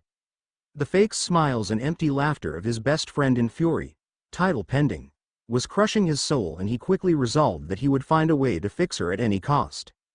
Which was why, right now, he was going straight in to consult with Lucy's mom herself, to get to the bottom of things. Maybe he could do something to help. Except that didn't turn out that way he had planned. Guards were posted at her doors and allowed nobody inside, not even Naruto, probably at Jude Heartfilia's orders. So he took the ninja route and snuck in. It wasn't too difficult. A sexy no jutsu here, a walk right through two perverted guards there, and he was in without a hitch. Except Layla wasn't inside. Great. Had she changed rooms or something? But then why would the guards? Approaching voices quickly startled Naruto into hiding. He chose to jump into a nearby closet, filled entirely with soft and lacy things that all smelled of lavender. When he peeked out a little, he saw Layla entering the room, supported by a pink-haired lady wearing strange red robes. Layla was propped up onto the bed while, in the closet, Naruto steadied his breath, heart beating out of his chest. He didn't particularly like eavesdropping on people, but this time he really couldn't help it. "You said you know the cause my sickness?" started Layla, a hint of hope in her voice. She sounded as weak as ever, and when Naruto opened the closet doors just a crack to take a look, he saw that she was even paler than before. Almost ghostly white now. It broke Naruto's heart. The pink-haired woman with her nodded. "Layla, I believe you are cursed," she said. She was a strange woman, wearing a red cape over a green blouse. And she carried with her a long wooden staff and a stern look. Cherry blossom hair was tied into a single round bun at the back of her head, and long bangs fell down across each side of her face. Even though Naruto didn't have the best view of her from his vantage point inside the closet, the lady looked kind of pretty. A few too many lines across her sharp face showed her advanced age, but she was striking nonetheless. He wondered who she was. Layla looked up, dubiously. "Cursed?" "Yes. As in I have bad luck? Or as in someone had cursed me?" "The second, mostly." "Poor Lyuzuka," Layla sighed. "I know you're a healer, but that just sounds silly." The pink-haired lady, poor Lyuzuka, scowled. "Silly? You incorrigible woman. You were once a mage, were you not? Then you should know what curses are. They're a dangerous subset of dark magic." "They're old wives' tales," dismissed Layla. "Used to frighten children. I've even told Lucy and Naruto that they might get cursed if should they not attend their magic lessons every day. It worked rather well." Inside the closet, Naruto's eyes narrowed at Layla's revealed deception. Or perhaps his own gullibility. He really believed that one. "Curse magic is very real, Layla. Banned, sure. Completely illegal, of course. But such dark magic exists, I assure you. And the curse afflicted upon you." Poor Lyuzuka drew her staff and tilted it gently towards Layla's head. Glowing runes appeared to circle it. Then Layla, before evaporating into a colorful smoky mist, "It is special." "Special? What do you mean?" Poor Lyuzuka's mouth became a thin line. "Powerful. I can't even begin to imagine anyone capable of casting such a high-level curse. Perhaps Zarif himself. Now I am being silly, but it would appear that you have some rather dangerous enemies, Layla." Layla couldn't seem to decide if she wanted to look baffled or odd. Enemies? Enemies? Everyone has enemies, Layla, whether you know of them or not. But, you're sure? About this curse, then? Poor Lyuzica nodded solemnly. In this, I have no doubt. There are no other possibilities? Perhaps, you could be mistaken? Naruto could scarcely watch. Layla looked so desperate. Layla, poor Lyuzica started, about to say something. She hesitated, then stopped herself, then shook her head. Layla was devastated. I'm sorry, it's just a little hard to take in. So, a curse then. Her eyes brightened for a fleeting moment when she thought of something. But you're a healer, aren't you, poor Lyuzica? Surely you can remove such a curse? I heard you were the best in all of Fury. The pink-haired healer smiled a wan smile. The best in Earthland, once. Likely I still am. But, Layla's expression dropped into oblivion at the word, but, I'm sorry, Layla. I'm not what I once was. Even now my powers are starting to deteriorate. At present, all I could hope to accomplish is to slow the curse's effects. It would give you another week. 2, at most. I see, let out Layla, her face full of hopelessness. The healer put a supporting hand on Layla's shoulder. If there is anything I can do. Then do it, Layla interrupted all of a sudden. Poor Lyuzica looked dumbfounded by Layla's sudden rudeness. Even Naruto was surprised. Pardon? Layla gripped the healer's arms and looked her straight in the eyes. You said you can give me another week? Even 2? Then please. As much as time as you can. I'll do anything. Layla, I can't give up. I won't. As long as I still draw breath, I'll fight this curse. I'll find a way. The determination in her eyes was fierce and Naruto was awed by the strength she showed during such adversity. This was the woman he held deep respect for. Someone he thought of almost as a mother. Poor Lyuzica gave her a resigned look, then a respectful one. You know, I have heard all sorts of stories about you from the doctors before I came. Apparently, they've all had quite a handful from you. You avoid most of your prescribed medications. But some of them are clearly sedatives. Taking those would be the same as being dead. The healer continued, despite the interruption. You refuse to stay in bed. Even your husband has trouble keeping you contained. Worst patient in history, they called you. Wouldn't last another week, they estimated. Layla frowned in disbelief. They did? The older woman nodded. Yet here you are, alive, though still a terrible patient. And now I can see why. You remind me of someone I know. Like a prettier version of Makarov. Taller too, and with more hair. Poor Lyuzica smiled warmly, a smile that even made Layla blush. Who? Layla asked. Never mind, she said, shaking her head. But, very well. If you are that determined, then I may have something else that might be able to release you from that curse. Layla brightened intensely. Something else? Do tell. Layla, what do you know about dragons? For that was how Naruto's latest past memory ended. It got him thinking. What the hell were dragons? And why did his memories always end with cliffhangers? It was annoying as hell. Suddenly thrust back into the present, Naruto felt even more anger fill him. He reminded himself that he was currently following his captor, Air Contractor, aka Supreme Bitch of the Universe, Farah, grudgingly through the dense forest. It seemed to take ages and it didn't even look like they were getting anywhere. One tree blended in with another and another and another. Every section they hiked through looked exactly the same as the previous one. The ground sometimes shifted, alternating from dry dirt to wet mud to mossy earth, but other than that, there was no trail. No path. No colored brick road to pave the way. Of course not, Naruto, it's a fucking forest. God damn, did he feel angry right now. He tried to keep his mind off of it and, of course, failed. On top of that, he had no clue how this girl was finding her way through the seemingly endless maze of brown and green, yet she moved quickly and efficiently. As easily as if it were her own backyard. When they came to a large tree that blocked their path, Farah, without any hesitation, turned left. Then when they came across another large tree that looked identical to the other one, Naruto followed as she confidently proceeded right. They passed a stream, more trees, some rocks, then even more trees, another stream. How deep had she dragged him into the forest, anyways? So she was being serious when she said that she would have left him there to rot if he didn't agree to her demands. The bitch. Eventually, she stopped. Looked left. Looked right. Looked up. Then she scratched the back of her dark red hair a little and slowly turned around. When he saw her face, It was stricken with confusion and worry. Naruto returned the look. Hey, I think we're lost, she said. What? He opened his mouth to vent his frustration. To tell her off. Even his hands were starting to move up, maybe to strangle her? He wouldn't be surprised. But then the girl suddenly burst into haughty laughter. What the fuck? Just kidding. The exit's right over there. She cracked. She was really enjoying herself, wasn't she? Naruto just kept hating her more and more. You should have seen the look on your face. Naruto's glare intensified. What the hell is your problem? I'm just trying to lighten the mood a little, she said, shrugging, and ignoring the wrath of his anger entirely. We're going to be in each other's company for at least another 3 days. It doesn't have to be unpleasant. The fucking nerve. After everything you've done, it does, growled Naruto. Let's just get this done and go our separate ways. I've had enough. Farah sighed, then waved her hands in a non-committal gesture. Have it your way then. Don't say I didn't try.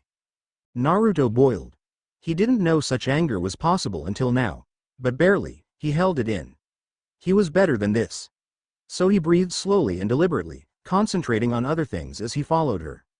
Oh look, a rock, round, boring, calming, perfect for throwing at someone's head.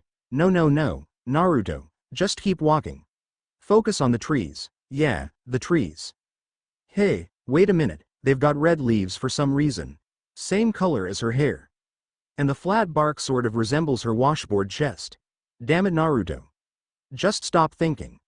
A deathly aura followed him when they were finally out of the forest and on the roads again. They somehow emerged directly across from Farah's parked carriage. Just a minute, said Farah. I need to get my bag. It's in the carriage. Huh? Get her bag? But if it was in the carriage, why wouldn't they just get in and ride? It wasn't until he got closer that Naruto realized that the carriage was a complete and utter wreck. As if something had crushed it. As if a giant fist had punched it mercilessly into the road. Or, as if Naruto had fallen onto it from 150 feet in the air. Oh, so that was what happened. The only nice thing we had, too, said Farah absently to herself as she shook her head. But if the carriage was out of order, that meant, backquote. Didn't you say you were going to give me a ride? And doesn't that make our contract void if you can't provide one? He should have asked her for the terms of their contract again. True, said Farah. I hope you're okay with a piggyback ride. What? She ignored his outburst. Instead, she dove into what was left of her carriage and started rummaging around. Piggyback? He said, incredulously. Is she fucking serious? You know, she replied, muffled as she continued with her rummaging, on my back. I know what it is. You can't piggyback me all the way to Gilead town. The image rolled into his mind and the absurdity of riding on the back of this young girl was ludicrous. Laughable. Embarrassing. And, why not? She argued, staggering her words as she tried to pull what looked like a yellow bag from out of the remains of the carriage. It seemed to be snagged on something. She grunted, pulled harder, using her foot as leverage, and the strap snapped, tossing Farah back onto her butt. And even though Naruto winced when pain lashed across his own butt, he couldn't stop the smile that appeared on his lips. It gave him a brief sense of satisfaction to see her in pain. And of course, he didn't help her up. Petty, sure, but she deserved it. She rubbed her butt with one hand, and the other, pointed further down the road, towards a tall incline. Gilead is only 10 minutes away from here. Just over the hill. Carrying you that far would be easy. Naruto's jaw dropped, nearly to the ground. Just over the hill? He was already that close. Just another 10-minute walk and he would have made it. But then this wench had to show up and ruin everything. Someone up there must really hate him. Why Cammy? Why? Farah dove back into the wreckage, this time successfully pulling out her large yellow duffel bag. She inspected the torn strap, pulled out a small sewing kit, and in moments, had her bag sewn back together and slung over her shoulder. Then, without even a pause, she turned her back towards Naruto and knelt down. "'Kay, get on. Let's go." Naruto took a step back. "No way," he said. Such a thing was demeaning. She was smaller than him. He turned red with embarrassment just thinking about it. She wiggled her fingers expectantly. "Hurry up. We're wasting time." "Forget it," demanded Naruto. "I'll walk." She turned her head, revealing a single brow raised up in a questioning manner. You sure? I really don't mind. And it's in the contract and all. But if you don't want to. It's not gonna happen, he finalized, then briskly walked past her. There's not going to be a problem with that, is there? No, but, whatever. Suit yourself, she said. But it's not every day a pretty girl offers you a ride. If you get other offers in the future, I wouldn't be so quick to turn them down. You look a little innocent, so, just a word of advice. Calm down, Naruto. Murder is wrong, and with that contract, it would also be suicide. Damn that contract.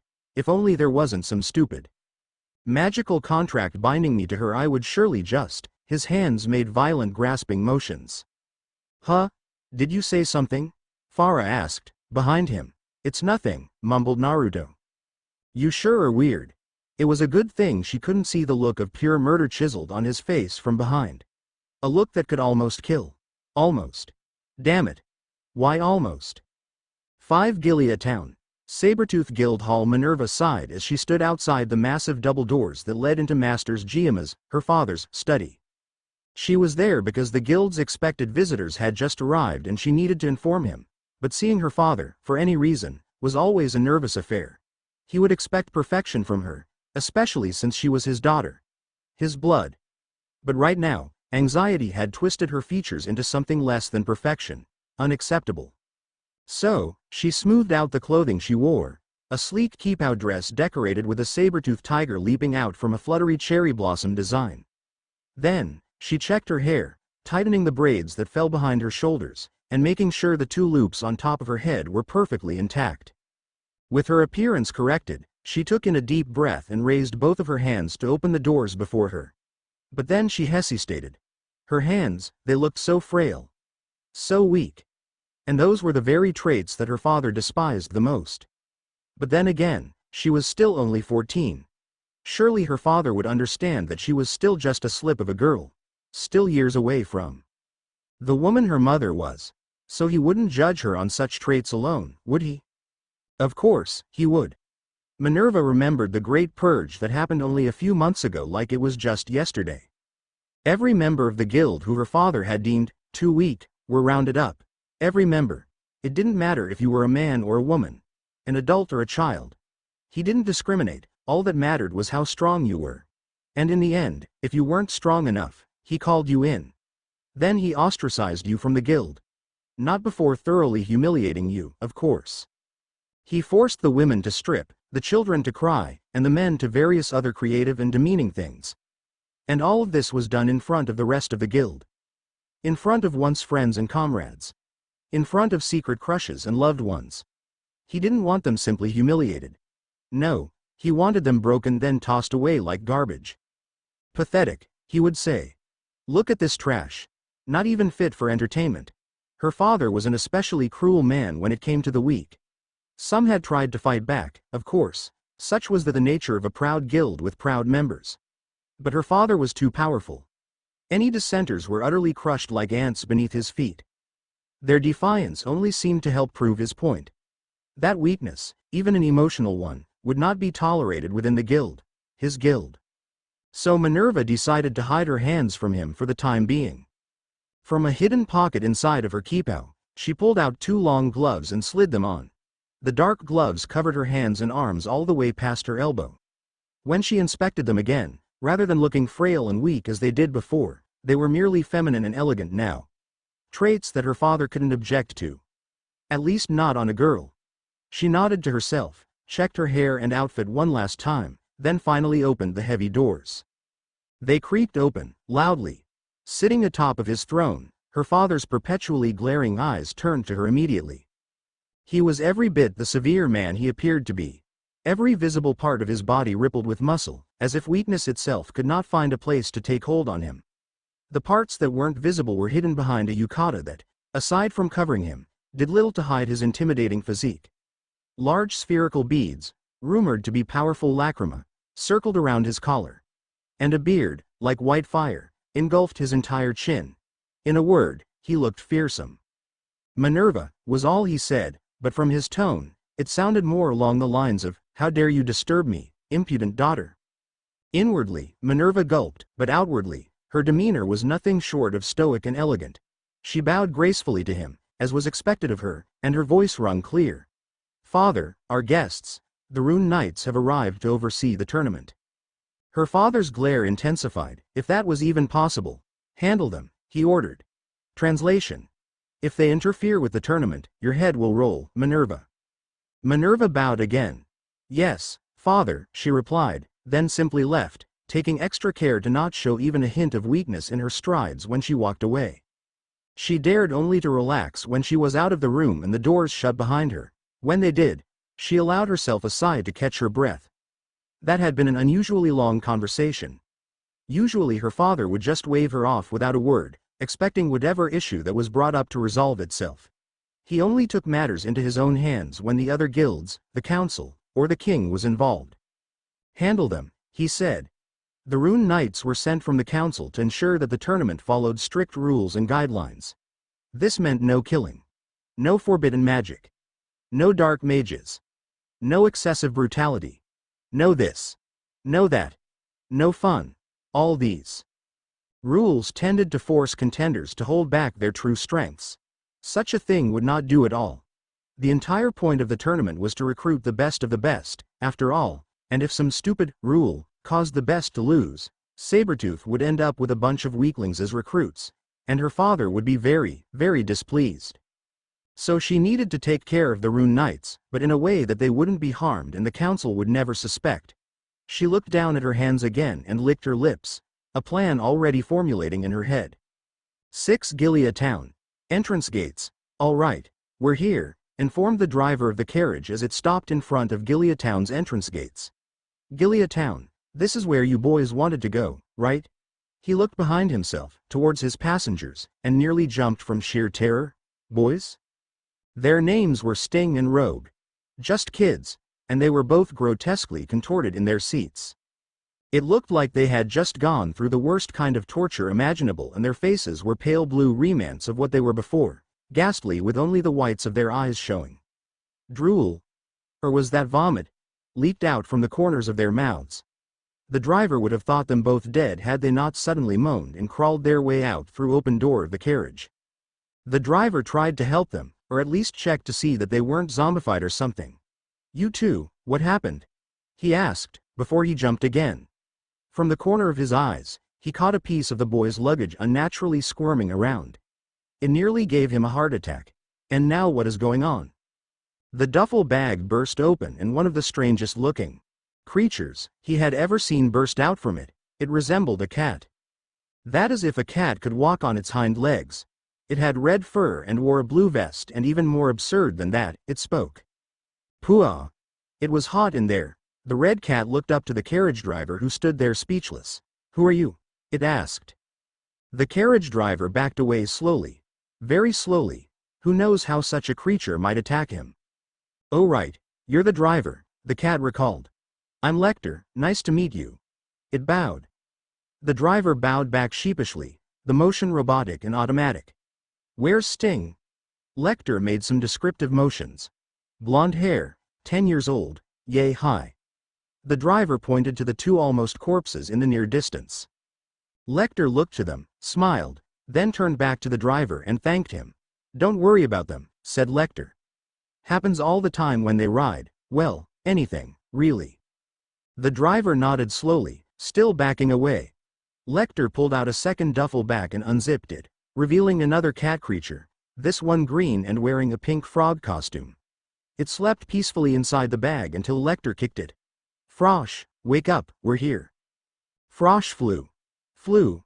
What the hell? Out immediately and looked sleepily down from the sky. It rubbed its eyes once. Then twice. Then it brightened and cheered. "We're here." After a moment, it flew down beside the black-haired kid, Rogue, and flipped him over onto his back, attempting to resuscitate him. The carriage driver was still frozen in place, his jaw locked open. The spiky-haired blonde kid, Sting, reached out in agony. Lecter, I think it's the end for me." Lecter grabbed Sting by the collar and repeatedly slapped his face back and forth with a paw. "Sting! Wake up! Get a hold of yourself," he yelled. "Tell Rogue that I, Lecter suddenly stopped and he held Sting's head in closer to his furry ear. "Tell Rogue that you what?" he asked, excitedly. "Rogue, that Lecter's face turned a bright red that matched his fur. "Tell Rogue that you love him, right?" Sting's cerulean eyes suddenly gained a fierce clarity, and he grabbed Lecter by his tiny vest. "You stupid cat. Who loves who? Learn to read the damn mood." "I was reading the mood," Lecter gasped out in broken spurts as Sting shook him violently. When Sting stopped for just a second, Lecter smiled, blushed, and added, "It was romantic." That earned Red Cat an angry fist straight to the face. Lecter flew back and collided into the other cat, Frosh, who was attempting to give Rogue mouth-to-mouth resuscitation. Rogue's eyes shot open only to find himself with a mouthful of pink cat face. MGFFFFRRRLLLL. It took an agonizingly long moment for him to spit out the frog-costumed cat. FFF Frosh. Rogue was already up on his feet, a look of pure horror corrupting his face as he touched his own lips. He shook uncontrollably, his crimson eyes in a state of disbelief. My first, HHH, how could you?" The carriage driver finally relaxed a little, his mind so blown by the sheer absurdity of it all that now it seemed completely normal. He ignored the two talking cats to preserve his own sanity, and dutifully removed the rest of Sting's and Rogue's luggage from inside the carriage. "The inn is straight down the main road," he told Sting. "You said that you were here for the Saber-tooth tournament, right? The guild is located on the outskirts closer to the mountains. The innkeeper can give you better directions." Sting thanked the driver and grabbed their things, now fully recovered from his terrible vehicle-induced sickness. "Finally, we've made it," he called out to his friends. "Saber-tooth, here we come," agreed Lecter, cheerily. He already forgot about their earlier scuffle. Next to them, Rogue and Frosh had also mostly recovered. Sorry Rogue, apologized the green cat, about earlier. Rogue was back to his usual stoic look. Animals don't count." He looked to Sting, a question begging at his eyes. "Right." Sting shrugged, not knowing what he was talking about. "Right," he answered himself, completely sure. They all looked to the clock tower that towered up from the center of the town. Even from the entrance, it was clear. The time was approaching 1 o'clock. "We've still got around 2 hours before registration," noted Sting. "Let's go eat then," suggested Frosh. "I'm starving." Rogue nodded. "We'll need some rooms at the inn, too." "Whoa, look at those guys," commented Lecter. They all turned to see. There were 2 mages in the distance, practically showing off. One seemed to make the ground shake with every step. The other was shrouded in bright light. "Looks like we got some serious competition," said Sting. "And some not so serious, too," added Rogue. He pointed to what looked like a blonde-haired bum in the distance who was accompanied by some ditzy-looking red-haired girl. "Let's hope we get to fight them first." "Those are mages?" asked Lecter. "How can you tell?" "I can feel a bit of magic power coming from both of them, can't you?" Sting laughed. "Yeah, a bit. If they're even in the competition, we'd wipe the floor with them. And doesn't it look like the guy is walking a bit funny? He probably can't even fight. But whatever, Frosh is right. Let's go eat. We can check out the competition later." They all agreed, grabbed their things, and headed into the town without a worry in the world. I'm not entirely happy with this chapter. I wanted to add more, about 10k more words more. I wanted to get the tournament started at least, but then this chapter would have been massive and even more delayed, so, whatever. Sorry for the snail-paced updates. Oh, and notice how the title of the story is Shadows, plural, and not Shadow of the Black Dragon. Yeah, totally intended. It all ties in with Naruto's backstory with the Heartphilias, which is coming along nicely. Food for thought. Thank you all readers for your continued support of this story. I'm actually kind of glad that it isn't that popular. Less pressure. Magic power N. Damn it, I keep adding things to this chapter.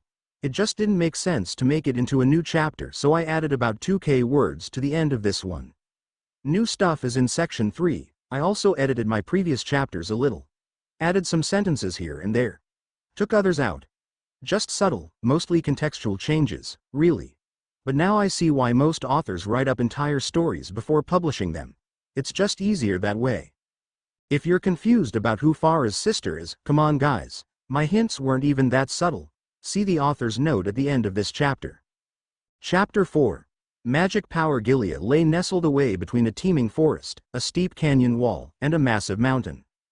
Surrounded by nature on all sides, the town looked as if it had at one time struggled to contain itself, then failed. Buildings and roads spilled all over the base of the mountain and encroached ever deeper into forest.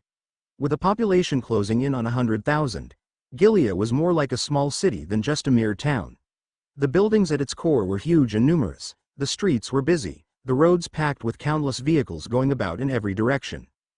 And looming over the entire town, at its center, was a gigantic clock tower.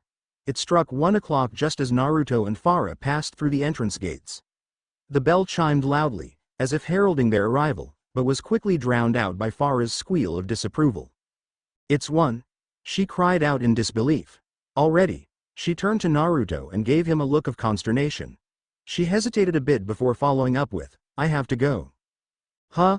Naruto said, baffled. "Go? Where? None of your business," Farah dismissed casually while grabbing hold of his arm. "What about the tournament?" A small part of Naruto hoped that she would just call the whole thing off, but the smarter part of him knew that such a thing would never happen. Farah pulled at him until he was facing down a wide and busy road that looked to be leading towards the huge mountain in the distance. Pointing, she began to give him instructions. "Go straight down that way. Saber-tooth is at the very end of the road. I need you to register for the tournament there. Tell them you're with me, K. I've already registered under Farah. It's spelled just like how it sounds. F-A-R-A. Naruto yanked his arm free as she spoke, annoyed. "On the way, you'll pass a noodle stand. Wait for me there after you're done, K." She glowered. "And don't you dare try to run away while I'm gone. I'll know where you are. I'll find you and..." Naruto waved her off. Yeah, I get it. Anything else?" His tone was normal enough, but hatred lay not far below its surface. She noticed. "You know, you don't have to be so angry all the time." He couldn't believe it. The anger rose in him so fast that he couldn't control it this time. "It's because of you." Naruto let go. The words exploded out of him like a burst volcano. "I have shit to do and I'm stuck babysitting some stupid little girl all because she fucking crashed into me and forced me into some bullshit contract." Farah's eyes flashed, furious. Her mouth made a thin line. "Babysitting?" She jabbed a finger angrily at him. "Little girl? I'm 18. And some of this is your fault too. I never asked for you to taunt me and jump on me from that high up the canyon. I don't even know how we survived. And plus, the deal is good for you too, you." "No, Saber-tooth is one of the best guilds in Fury. Did you know that they..." 18. Impossible. Naruto was so surprised that he sort of tuned out the latter part of her angry ranting and did a double take on her. "Small? Check. Short? Check. Skinny? Check. Small tits? Double check." No matter how he looked at her, he just couldn't see it. She couldn't be older than 14, and that was being generous. Farah caught him staring at her boobs, or lack thereof in this case. Her face turned plainly from shock to rage to disgust while her voice lilted with accusation. "You're despicable." "Despicable?" Naruto drew a surprised breath. Did she think he was staring because he was some kind of lecher? He was quick to voice his innocence. "No, wait, that's not, I think you've got the wrong idea. Wait a minute. Why was he defending himself here? He was supposed to be the one who was angry, damn it." He quickly recovered and shouted at her. "Stop acting like a fucking brat." "You don't believe me, do you?" Farah interjected, out of nowhere. "Huh? What?" Her body suddenly became very still, tense with rage. "Nobody ever believes me," she said coldly. There were waves of anger permeating from her.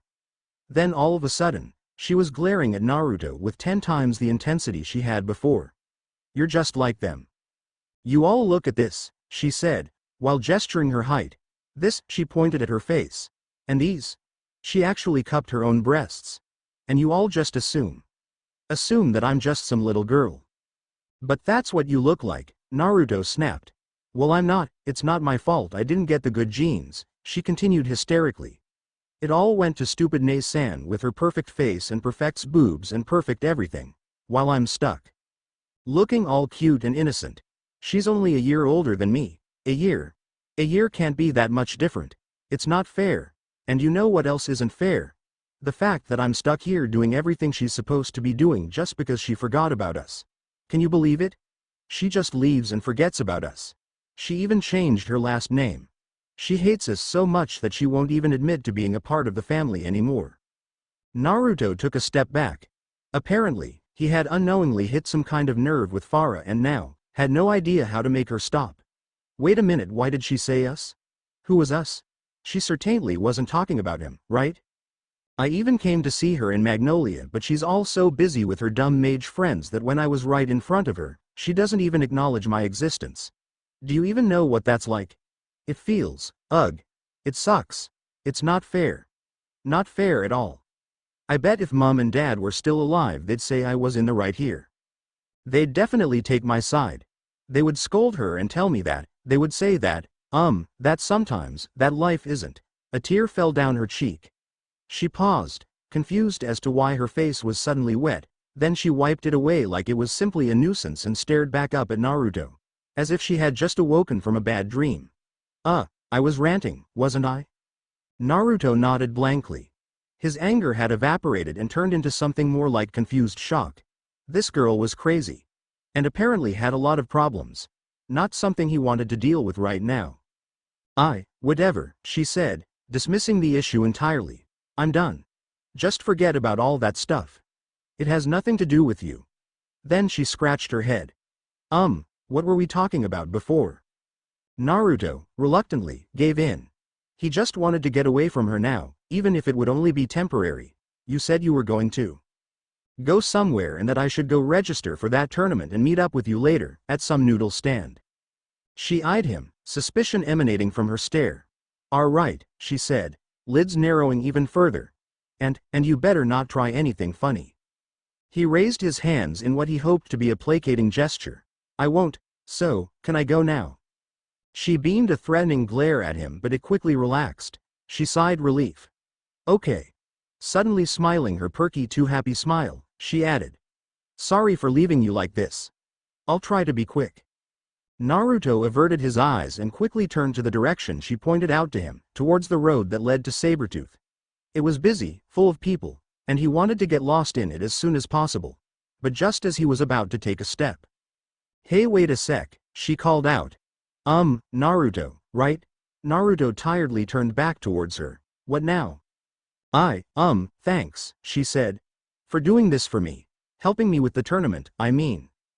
Naruto harumphed. Not doing it for you. Her eyes turned downcast. And was that guilt written on her face?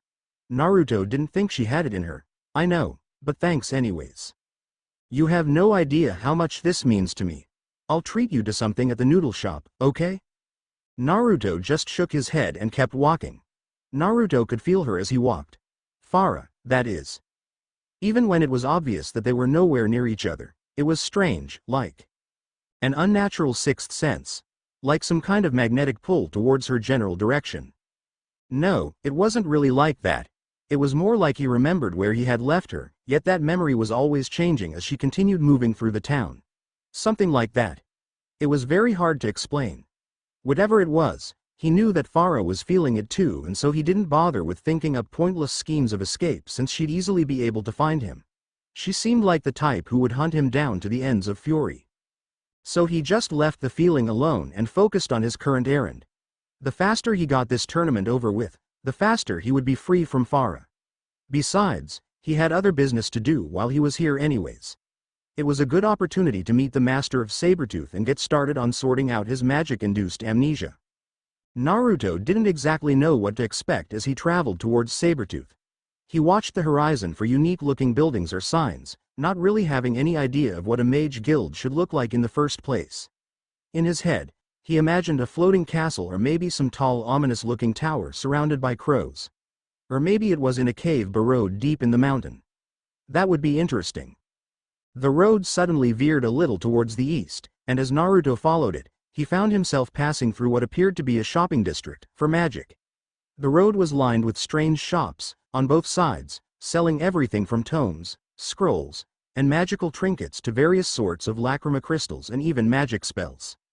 His attention started to waver and he was drawn to each shop with increasing curiosity. But as soon he passed the last of the shops and turned his attention back to the road, Naruto saw Saber-tooth for the first time, rising out like a beacon from the other buildings in the distance. It was definitely no cave. It was no tower either. Castle was close, but calling it such a thing seemed somehow inappropriate. It was more like a fortress. A massive and imposing-looking fortress of stone and spires that looked as if it had somehow been entirely carved out of a mountain. And at the top of it all was how Naruto knew it was Saber-tooth in the first place. There, prowling on top of the main building of the complex, was a giant stone tiger with a pair of long knife-like teeth protruding out of its snarling mouth.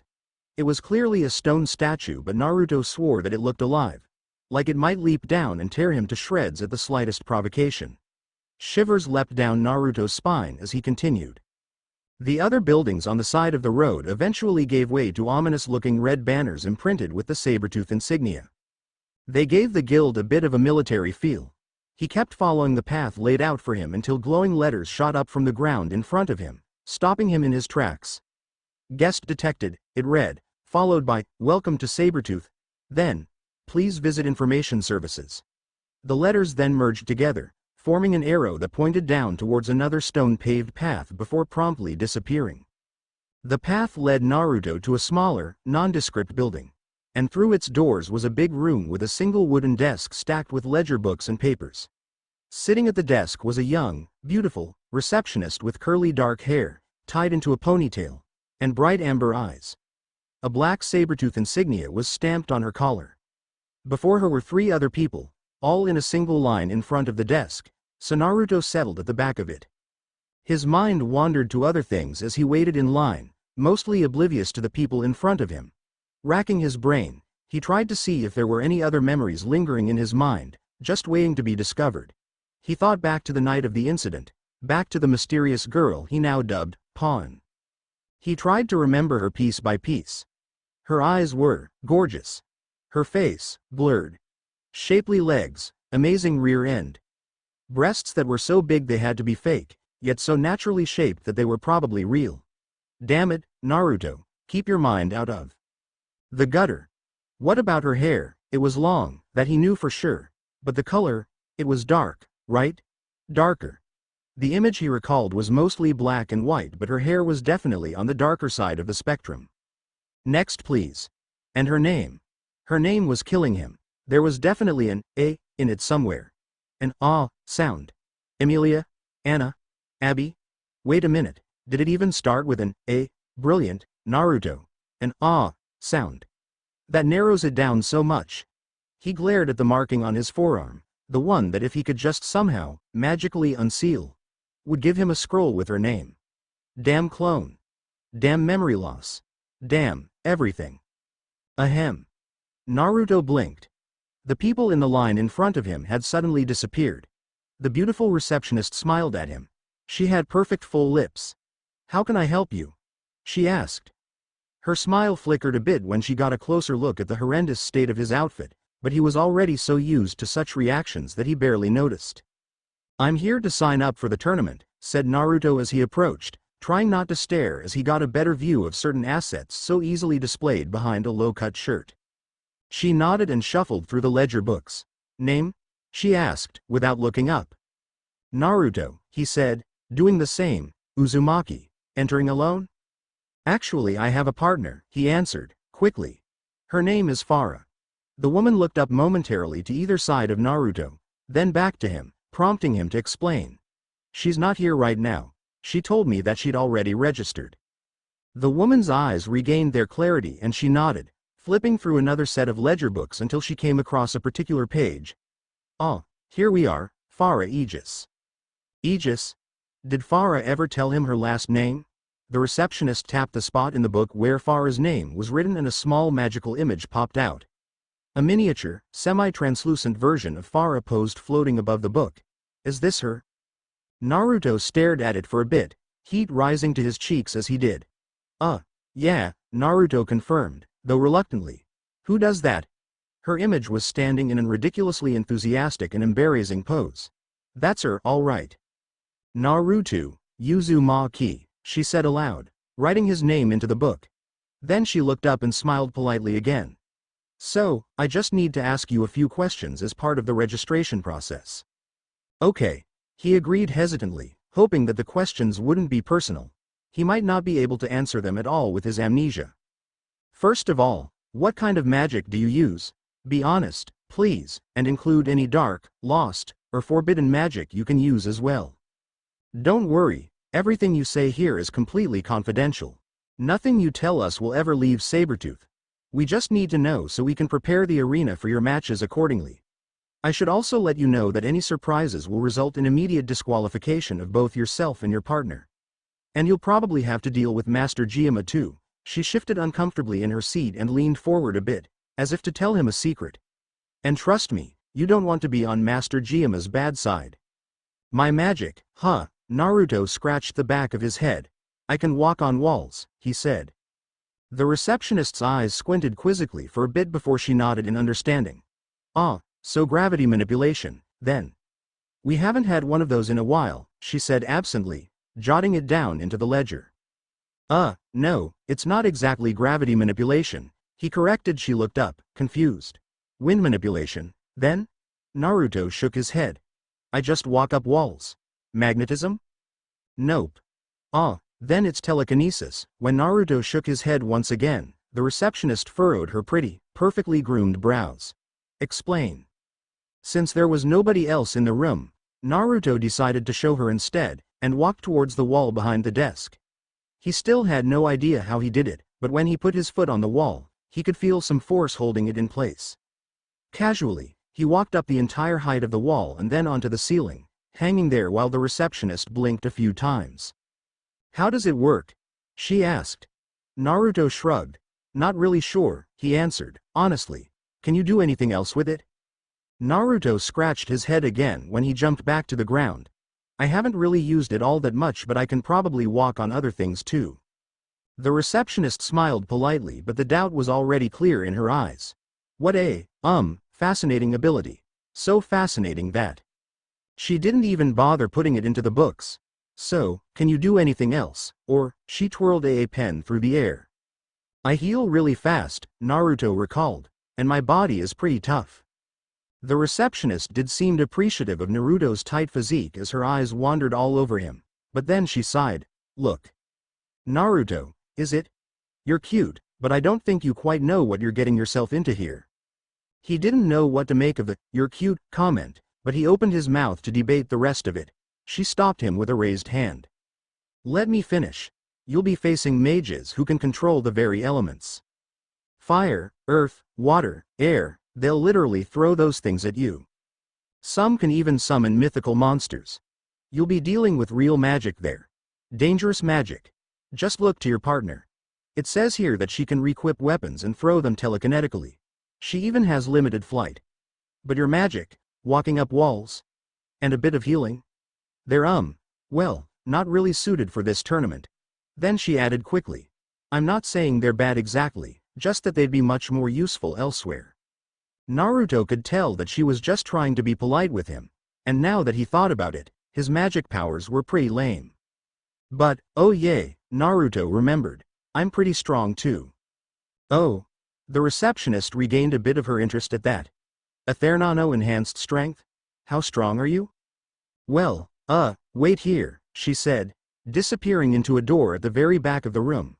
When she re-emerged, she seemed to be struggling as she carried 3 huge maces and laid each one, handle sticking up, at Naruto's feet.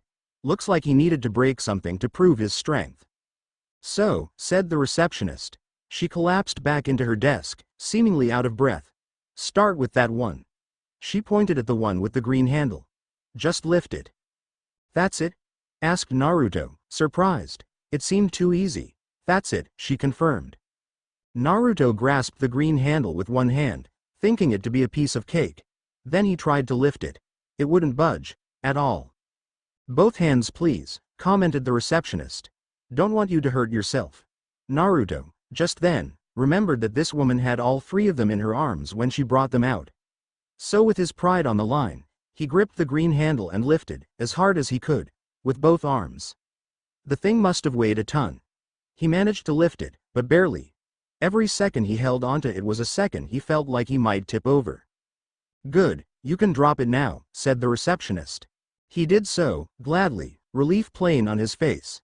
The mace shook the floor of the entire building when he dropped it too. He looked at the other two maces, one with a yellow handle and the other with a red handle. The next test probably involved lifting two of them at the same time. He figured he had a good chance at it. Maybe. "Good. Now, lift the one with the yellow handle, please." "Just the yellow one?" asked Naruto, confused. "Yes," she smiled. "It's about 5 times the weight of the green one." 5 times. Naruto sunk completely. He tried to do it, anyways. His pride wouldn't accept anything less. But, as expected, he failed. Miserably. He couldn't even get the thing to budge and stared at it afterwards, completely dejected. The receptionist laughed reassuringly at him. "Don't feel bad," she commented. "You are pretty strong, you know? Most people can't even lift the green one. It weighs about 5 tons, by the way. The yellow one is around 25 tons and the red one is 100 tons, I think. They're all mine. I use them on some of my missions," she smiled. Naruto counted himself lucky that she wouldn't be in the tournament. How would you even fight someone with such monstrous strength? The receptionist scribbled something down into the ledgers, then reached in a drawer and pulled out a round crystal, placing it on top of the desk before Naruto. It looked like something was written inside of it, and when Naruto took a closer look, he saw numbers. It read, 1075. "This is a portable version of a magic power finder," she said, answering the question before he even asked it. "It's also extremely expensive, so please, be careful with it. It'll show you exactly how much magic power you have." "What do I need to do?" "Just pick it up and hold onto it for a bit. You don't need to do anything else. It'll draw out a bit of your magic power by itself." Naruto did as he was told and enclosed it onto the palm of his hand. The ball of crystal was extremely cold to the touch, like holding onto a ball of ice or something. "Okay, that's enough," she said after a few seconds, and Naruto gladly placed it back on the desk. 1300 it read. What did that mean? Was that good? Bad? But wait, why was the number inside of it still changing? "Is it supposed to do that?" he asked, watching the numbers. They were rising, he noticed. Now it was at 3045. The receptionist tried to pick it up, but when her hand got close, some kind of energy lashed out at her and she yelped and jolted her hand away. "No," she shouted. "Definitely not." She shot up to her feet and glared momentarily at Naruto. "What did you do?" she demanded. It was at 5375 now, and still going up. "And nothing," insisted Naruto. "I just did what you told me to do. 6650. "Take it again," she told Naruto. "Maybe it'll stop." 7240. He did. Nothing lashed out at him like it did to the receptionist. 8590. Still going up. "Well?" asked the receptionist. She was ducked low behind her desk, peeking out with only her eyes. "Did it stop? What does it say?" Naruto shook his head. 9120. Still going up, he informed her. "It's over 9000. "Throw it," she interrupted, voice hoarse with fear. "Huh? But..." "Now," she screamed. Judging from how she reacted, Naruto threw it out the open door of the room. It exploded just as it landed outside, and Naruto instinctively took cover behind the desk, beside the receptionist. He saw bright flashes of multicolored light, and the entire building seemed to shake violently in its foundations for a few seconds. When it finally settled down, the receptionist was the first to get up. "Well," she said, "that's never happened before. Just who are you?" Naruto ignored the question since he couldn't really give her any answer besides his own name. Instead, he looked around and surveyed the resulting destruction. It wasn't that bad, actually. The desk was fine, and so was the room, for the most part. The doorway was now about triple its original size, and there was no more door, but other than that. "So," asked Naruto, we don't have to try that again, do we?"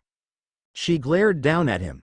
"Absolutely not. I do have some good news, though," she informed him as she straightened out her hair and clothing.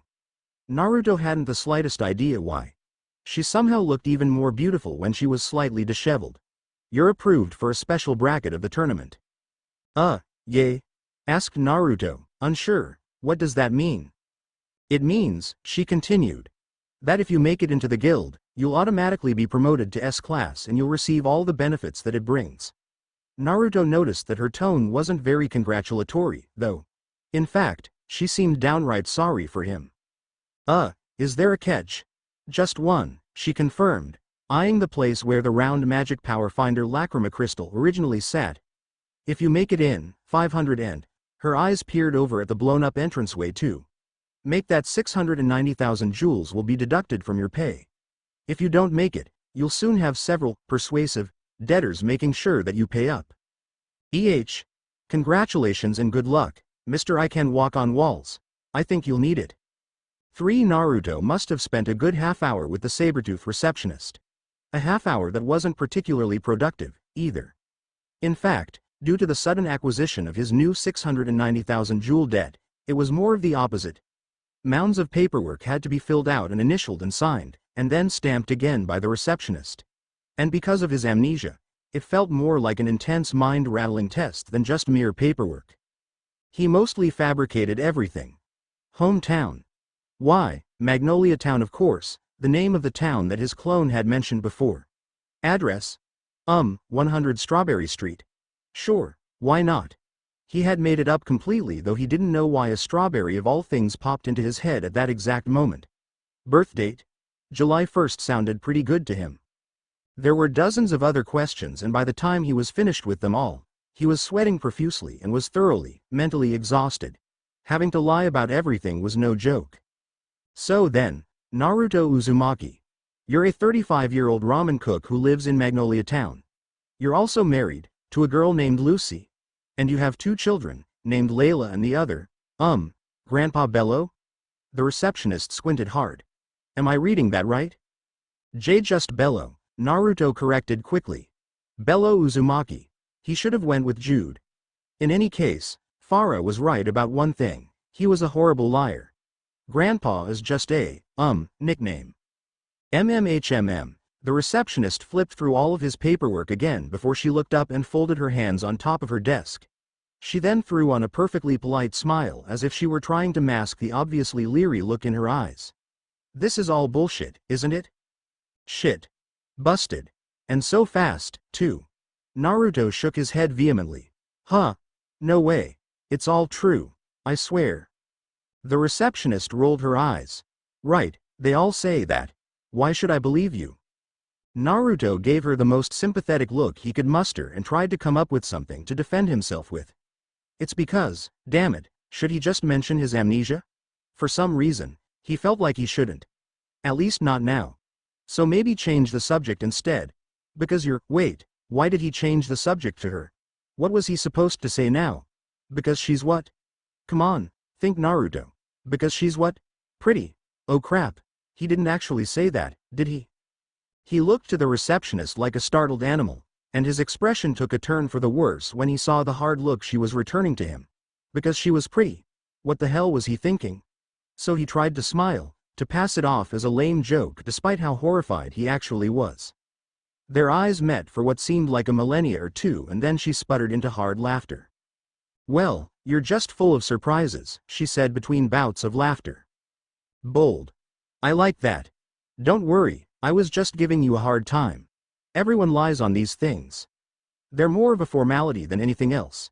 But here, I do need you to touch these, please. She pulled out what looked like a small golden compass and placed it on top of the desk towards Naruto. He eyed it, suspicious. Don't worry, it's not going to explode or anything, she said, though her eyes didn't look too convincing of that statement. Well, probably not. What is it for? He asked. Just so we can find you should you decide to run away or hide. Naruto hesitated. I'm not saying that you will, she added quickly. It's just standard procedure. A precaution, really. But I'm afraid it's a mandatory precaution. She waved her hand to the compass. The master would be furious if I didn't do it. Naruto looked from the smiling receptionist to the compass and then towards the door, hole in the wall of the room. What's to stop me from taking off right now? He asked, daringly. The receptionist's face suddenly turned dead serious and she gave a very intentional glance to the 3 maces she had moved to the side of her chair. You're free to try, if you'd like. Naruto looked at her, the way she seemed so relaxed as she smiled and stared him dead in the eye. The way she was so composed, as if this were all just typical business. All right, fine, he relented. He reached out and touched the compass with 2 fingers. At first, he felt nothing, then after several seconds, there was a sudden draining sensation throughout his entire body for just an instant. "Thank you for being civil," said the receptionist as she took the compass out from under Naruto's fingers. He watched it as it disappeared behind the desk again. "So, that would be everything I needed from you. Do you have any questions for me?" Naruto sighed. He, in fact, did have questions. Several, and so he started asking them, one by one, pleasantly surprised when he got prompt, straightforward answers in return. He learned a lot from them.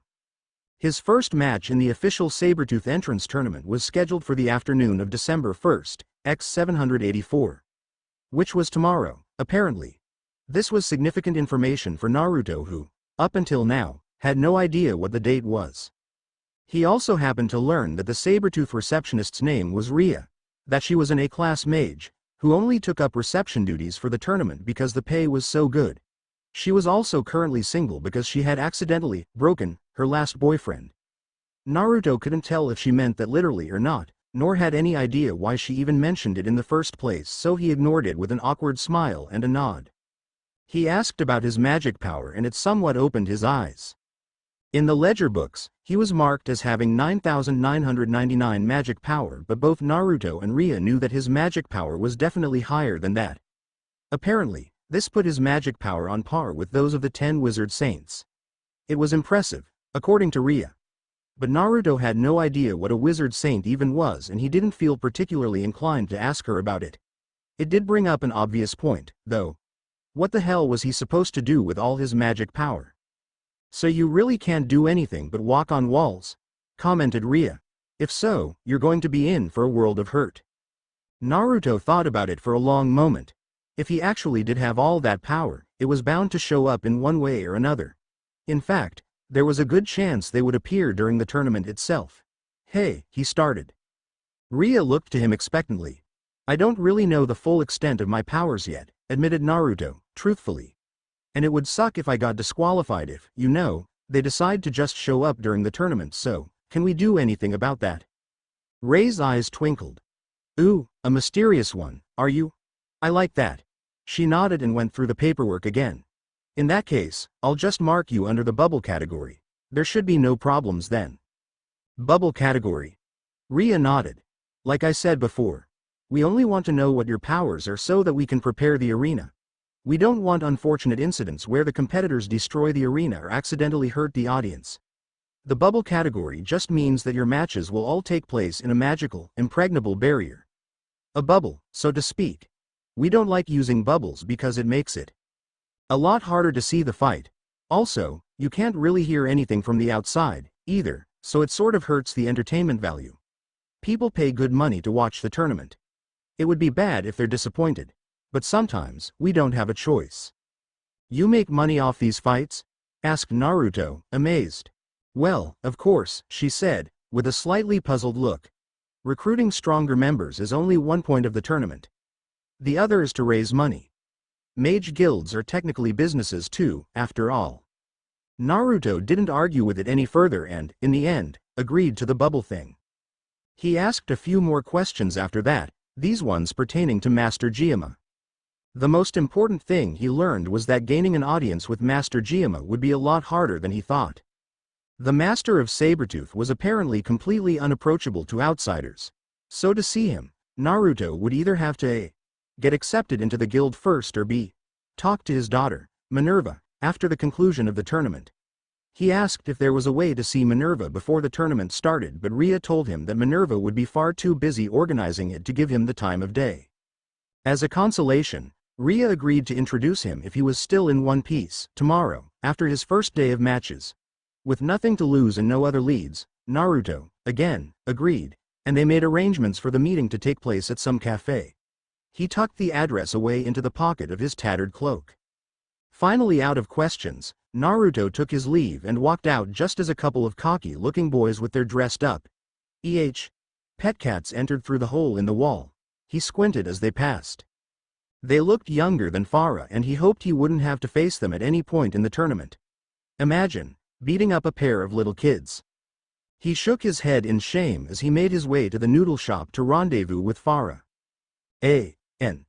Sorry, had to throw that DBZ meme in there. Anyways, I decided to save the Minerva part for the next chapter.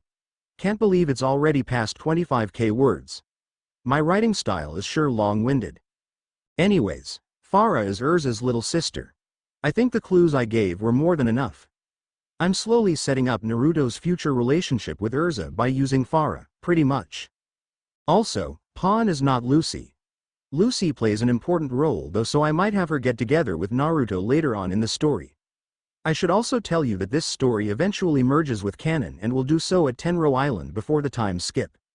This means that the entire first arc of this story is an original one dealing with Naruto and Saber-tooth.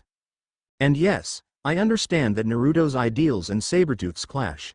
That's pretty much the basis for the first arc. A way out. Holy crap, I haven't updated in like 1,000 years. In fact, I had to reread my entire story to even remember where I left off. Gah. My plan was, and still is, to wait and see how the manga is going to handle Minerva's character. Until she's fleshed out in canon a little more, I'm kind of apprehensive moving forward with this story. I need to know what her real motivations are in the manga. Anyways, that's why this entire chapter is a set-up, filler chapter with literally no action at all. I know, boring, right? In fact, why are you even still reading this niche story? It barely follows any of the popular Naruto, fairy tale tropes. Bah, whatever. Ranting done. Prepare to be disappointed by this chapter. Just FYI, I think it's a decent chapter, but only I know the significance behind it because I'm the author and I know exactly what happens to make it significant. 'Tis the author's curse. Important notice. In case you didn't notice before, I recently, about a week ago, added another section to the end of my previous chapter. So if you're still following this story, you should probably read it before you read this chapter. It's like 2k words and is fairly important to the plot. Chapter 5. A way out. As Naruto went through the familiar section of magic shops that he passed by on his way to Saber-tooth, one of the signs caught his eye. It read, Eric MG Enchantments. It was the word, enchantment, that took hold of his attention and refused to let go. It was the same word that Farah had mentioned when their so-called contract was forced upon him. So if their contract really was some kind of enchantment, maybe someone in that shop knew a way to remove it? It couldn't hurt to try. So with hopeful spirits, Naruto approached. There was an open sign hanging on the door of the shop, yet for whatever reason, the door was locked. Strange. He tried knocking but nobody answered. Jiggling the doorknob accomplished nothing as well, so he resorted to putting his face up against the shop's window and peered in. There were lines upon lines of shelves, but it didn't look like anybody was inside. Maybe they were out for lunch or something. He could always come back later. He had just decided to leave when... Ah, a customer? Came a distraught voice from behind him. Sorry, please wait a moment, I'll open up right away. Naruto turned but was not at all prepared for what he saw. She was a pretty blue-haired lady, hugging some books close to her chest, with an apologetic smile in her hazel eyes.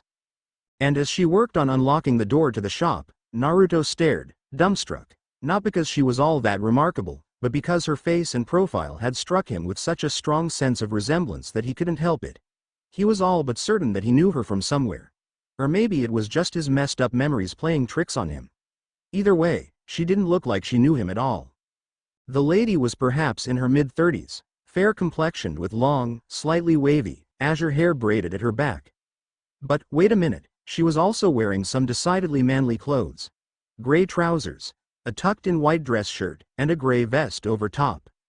Then it all clicked. Maybe she was actually a guy? Naruto scanned his limited memories for any effeminate-looking guys he might know with long blue hair, but nobody seemed to be turning up. Well, are you coming in? Asked the shopkeeper with a puzzled look. She, or he, was holding the door open, waiting for Naruto to enter. Naruto snapped out of his thoughts and his eyes bounced from the shopkeeper's clothes to the store's sign and then back again. Are you Eric? He asked, skeptically. The shopkeeper gave him a look. The kind of look that frightened children and made grizzled men think twice about the things they were saying. Naruto was apparently very mistaken. I'll forgive you for that one, she said as she strode into the shop. Eric's my husband. My name is Irene. Are you coming in? Or not? Oops. Sorry, muttered Naruto, as he followed her inside, face reddening with guilt at his mistake. Irene whispered something and the lights in the shop suddenly flickered on all at once. The bright lights revealed books. Lots and lots of books. They were on the shelves, against the walls, stacked in neat piles on the floor. It seemed more like a library than a shop. But Irene led him further, past the shelves, past the books, and when they finally stopped, Naruto found himself in a section of glass cabinets filled with assorted jewelry, trinkets, and even some small knives and daggers. Here we are, she said. Are you looking for anything in particular?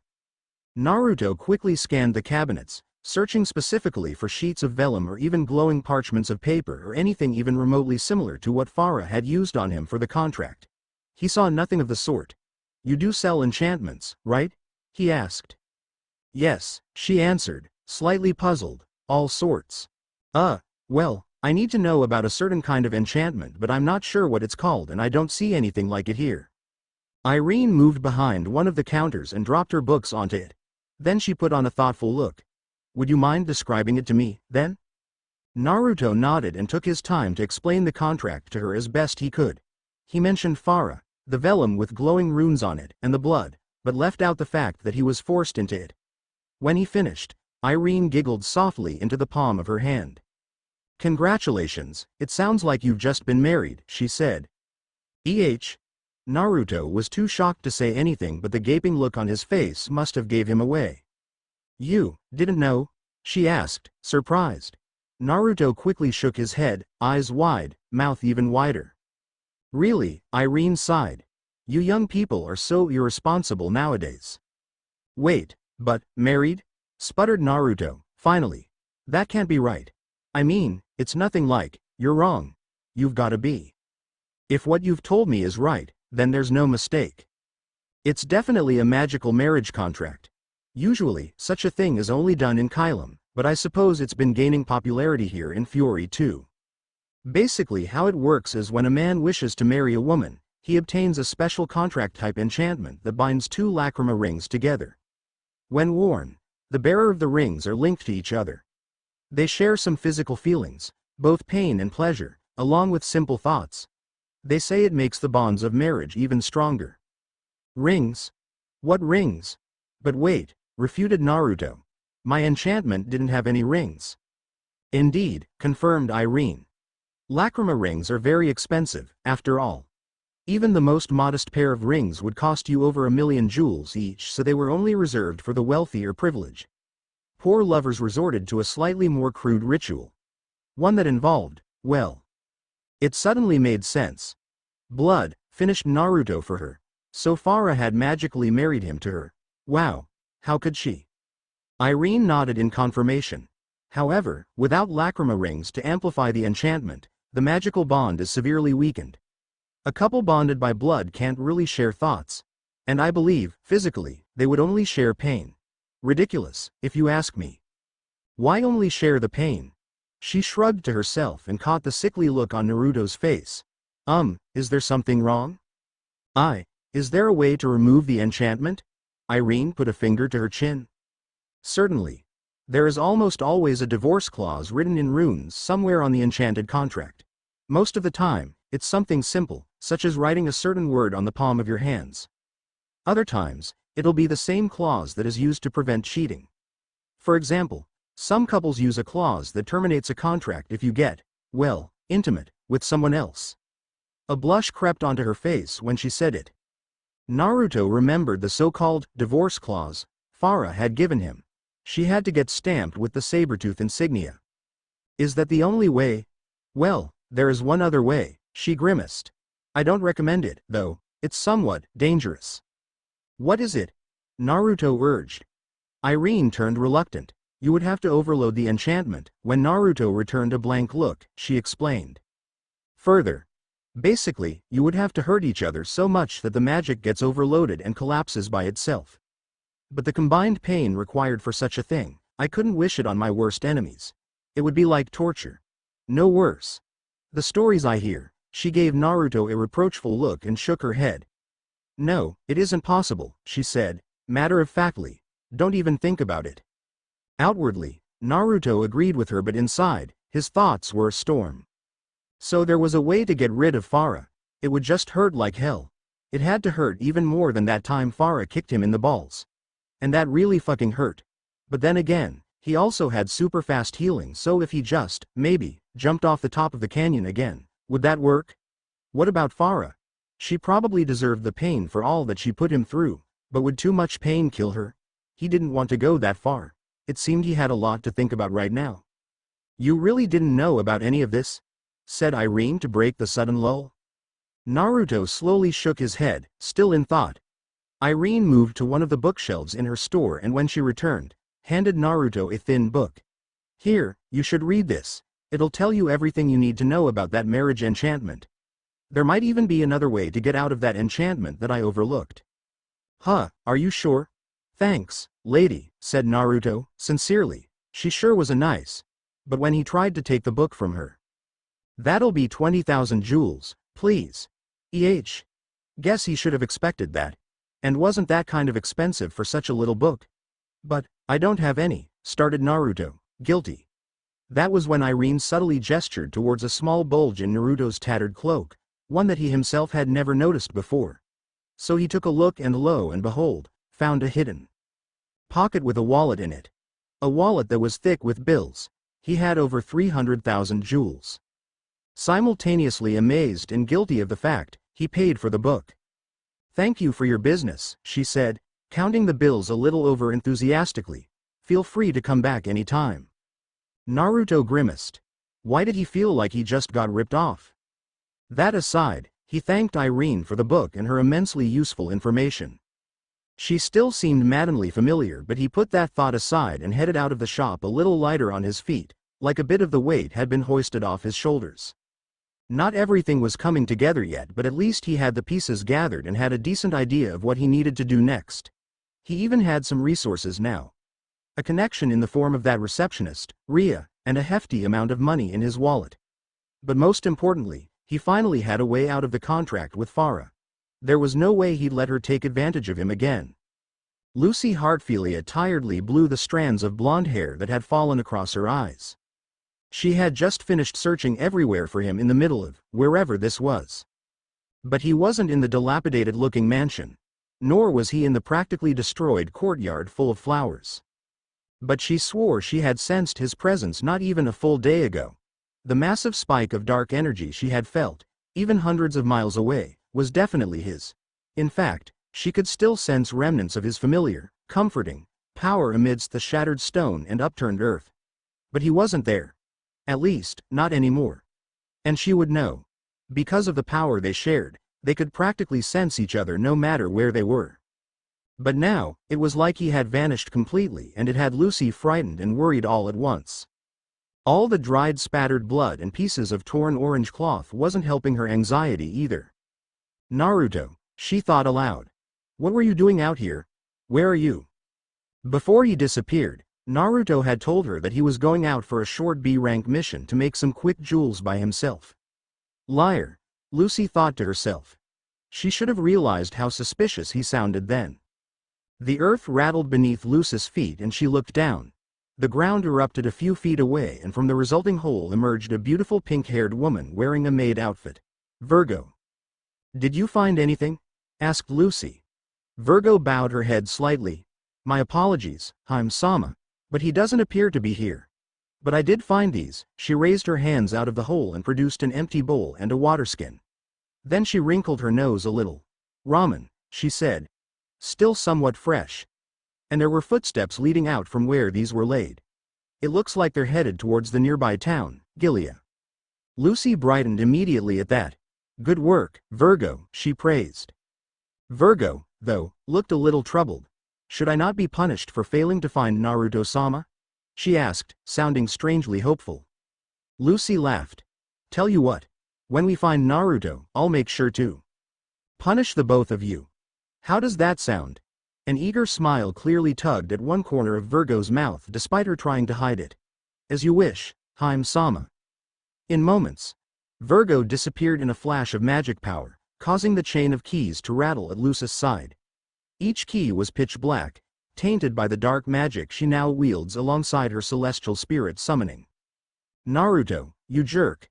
You're gonna have a lot of explaining to do when I find you, thought Lucy as she headed down the road towards Gilead. At first, I was gonna throw Lucy in next chapter, but I figured now was a good time to introduce her.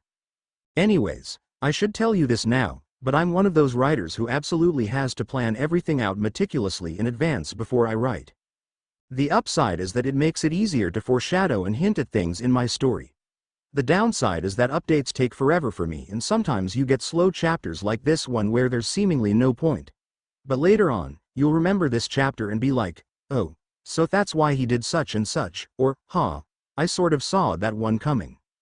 I hate stories where stuff seems to happen for no reason at all, so I tend to do the opposite.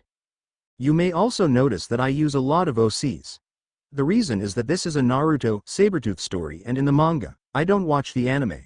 You only know like 6 or 7 actual characters in Saber-tooth.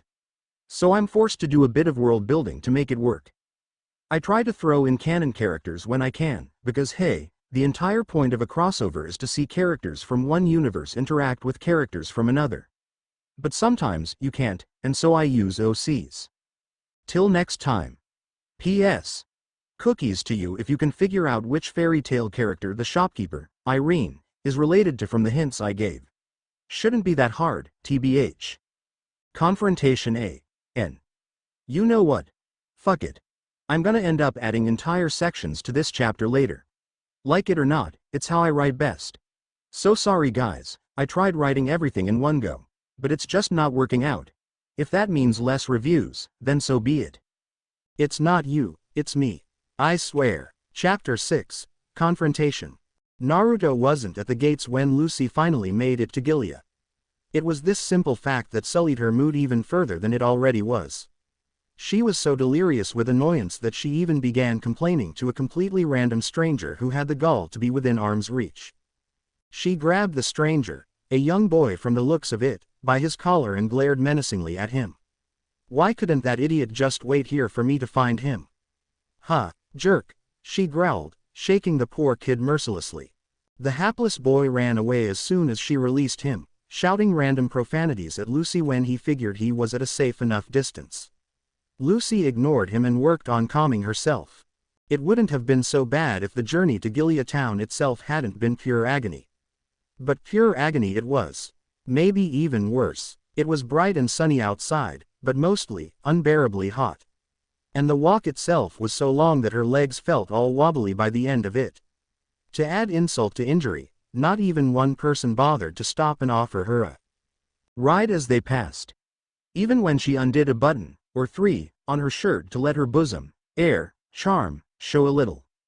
Realization struck her and Lucy stared at her own chest, depressed. Maybe she was starting to lose her womanly allure. She so wanted cry right now. But before she could grab another random stranger to complain to, she felt a tiny glow of energy pulsating from somewhere in the town. Of course, being in a town full of mages, there were similar glows of pulsating energy practically everywhere, but this one was different. It felt dark and malicious, yet warm and comforting all the same, resonating with the emanations echoing from her own chest. There was no doubt about it after that, it was definitely Naruto. All the fatigue in her body left her at that moment. She spun around to face the road where the energy was coming from and practically sprinted towards it. Naruto wasn't very far. Maybe 9 or 10 blocks away. That was nothing if you considered that she had come all the way from Magnolia to find him. Nothing at all. So she weaved through the crowd, jostling some people along the way. Lucy found him. Easily. At first, it was his hair that she saw. Bright, spiky, and cheerful, each strand as yellow as the afternoon sun.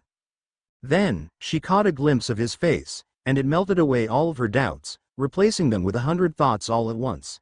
It was really Naruto. He was there. He's okay. He looked the same as ever. Lucy stopped running. Stopped moving completely. And before Naruto could notice her, she darted behind some of the crowds of people, walking with them, but keeping Naruto always in her sight. She wasn't sure, herself, why she was so nervous, but she straightened out her hair and fiddled with her blue skirt. Her white and blue sleeveless shirt heaved in and out, in rhythm with her heavy breathing as she caught her breath. And when she calmed a little, the questions started coming to her in droves. How was he hiding his power so well? Why was he hiding it in the first place? What was he doing out here, anyways? Why had he lied to her? Why were his clothes such a mess? It looked like had just gotten out of a fight. Lucy pulled at her hair. Why was she fretting like this anyways? This was so unlike her. So she made up her mind then and just waltzed towards Naruto. Jerk. Making her feel like this. He'll get what's coming to him. And then some. She saw Naruto's eyes catch her own and she smirked, darkly, and just when she was about to give him hell, his eyes just darted away from her. No, it wasn't even that. It was like he had simply glossed over her, like he didn't know her at all. And the anger that was already bellowing inside her exploded. She stomped towards him, shoving people out of her way, a mission in her strides. Soon, there was nothing left between her and Naruto but the dark thoughts emanating from her stare. He couldn't ignore her now. Not if he wanted to live through the day. She stood there, a statue of ill omen, just daring him to. Their shoulders bumped slightly when Naruto walked past her. He had ignored her, completely. Not even. It was like she didn't exist or something. How could he? Lucy's lips quivered. Her face became demonic. She turned around and grabbed him, firmly, by the shoulder. When their eyes met a second time, she glared at him. A furious glare. Like she wanted to scratch his face off with it. Huh? Naruto said to her. His brows went up, questioningly. Then his eyes struck understanding. Lucy's heart skipped a beat. But then he said, sorry for bumping into you, miss. Kinda got lost in this book. He raised his hand and showed her, all friendly like. The title read, Marriage Enchantments. A guide. Her gaze traveled back to his eyes, and that was when he bowed apologetically to her and kept walking past. That was it. That was it? She had come all the way to this faraway town for that? Lucy wanted to cry again. What the hell was that about? She wanted to say something but, suddenly, she was speechless. At first, she was going to call him out on his lies or his bluffing or whatever it was. But then, she saw his eyes. Lucy could always tell when Naruto lied. He was never really good at it. But that time, his eyes were crystal clear. No hesitation. No funny movements. They looked straight at her and asked, "Who the heck are you?" Lucy turned around and stared at Naruto's back as he disappeared into the crowd again. What the fuck? That blonde girl was weird, mused Naruto to himself as he walked. She had looked kind of scary too, like she was going to kill him or something. PSH, what was her problem? It was just a little bump. Whatever. Book in hand, Naruto continued up the road, back in the direction of the entrance gates, until he finally found his destination. He had no idea how he missed it the first time. No, how he missed it at all. Was he so blindly aggravated at Farah that he somehow failed to notice that heaven itself had relocated to Earthland and renamed itself, the Noodle Stand? Naruto stared, wide-eyed and slack-jawed, at the open, pearly gates of the establishment. In an arch, above the gates, were golden glowing letters that spelled out, "The Noodle Stand, a girl." Nay, wingless angel smiled dazzlingly at him, as if beckoning him to come inside. And the smell. Oh Kami, the cornucopia of aroma that assaulted his senses and set his mouth watering in excitement. Who was he, a mere mortal, to say no to such a divine welcome? The fact that this was undoubtedly the place where he was to meet up with Farah was just a mere footnote in his decision-making process. Forget Farah. Forget the tournament. Forget his memories. Oh wait equals P, because now, there was only one thing on his mind. Ramen. Hey, wait just a minute, said the greeting girl just as he was about to pass through the gates. She pointed out the rags Naruto was wearing and grimaced. We don't do bums, she told him. Naruto flashed a cocky smile, then his wallet, fat with jewels. It was scary how quickly the girl changed her tune. All of a sudden, she became somehow predatorial. She was around his age, maybe a little older, and gorgeous. And her clothes, it would be a mistake to call what she was wearing a kimono. For one thing, it was much shorter, coming down to about her upper thigh, threatening to unveil the secret garment underneath if she so much as tilted forward a little. And for another, it seemed as if her ample cleavage might spill out of it at any second. Was it magic that kept them inside that tiny outfit? It had to be. Naruto couldn't help but flush. "My apologies, master," she said, breathily. Even her voice was suddenly seductive now, pitched just low enough to sound inviting, as if she were about to share a naughty little secret with him. "Please, right this way. Let me show you around." "But I'm meeting someone," Naruto said, clearly flustered as he tore his gaze away from her outfit, only to be met with seductively narrowed, gunmetal gray eyes. Long violet hair shifted from the girl's shoulders ever so perfectly, and she frowned in the sweetest possible way, as if she were telling him something with that frown. Something like, "Are you really going to just leave me here, master? Do I not please you? Why, master?" Naruto couldn't win. He simply couldn't. Not against that puppy dog expression combined with her sultry body. Naruto half wondered what sort of embarrassed expression was on his own face. "I guess I could." "Then it's decided," she said, happily. She was suddenly close to him, close enough that her sweet perfume wafted at his nose. And she grabbed his arm possessively, not very subtly pressing her chest into it as she led him into the establishment. "Welcome to the noodle stand, master. Here, we serve the best food and drink in town, along with a full range of other services. You'll love us here, master." The next several hours of Naruto's life was barely more than a blur. With the help of his serving girl, for lack of a better term, he ate and drank, and had a most wonderful time. The food was incredible, everything he imagined it would be. And the drink was phenomenal, the kind of hard stuff that left his mind a blithering, happy mess. The serving girl's name was, what was it again? Something that started with a K. He guessed that, in the end, it didn't really matter. But she seemed more than just a pretty face. In the short time that he knew her, Naruto found her charming, witty, and immensely entertaining. She led him around the huge establishment after his lavish meal, explained that the noodle stand also doubled as a bathhouse and inn. So they went to the bathhouse next, where he washed himself off with the flirty, serving girl's help because, hey, he was just so drunk that he could barely do it himself. Then at the end of it all, they went to an inn, and there, Naruto did something that he wasn't entirely proud of.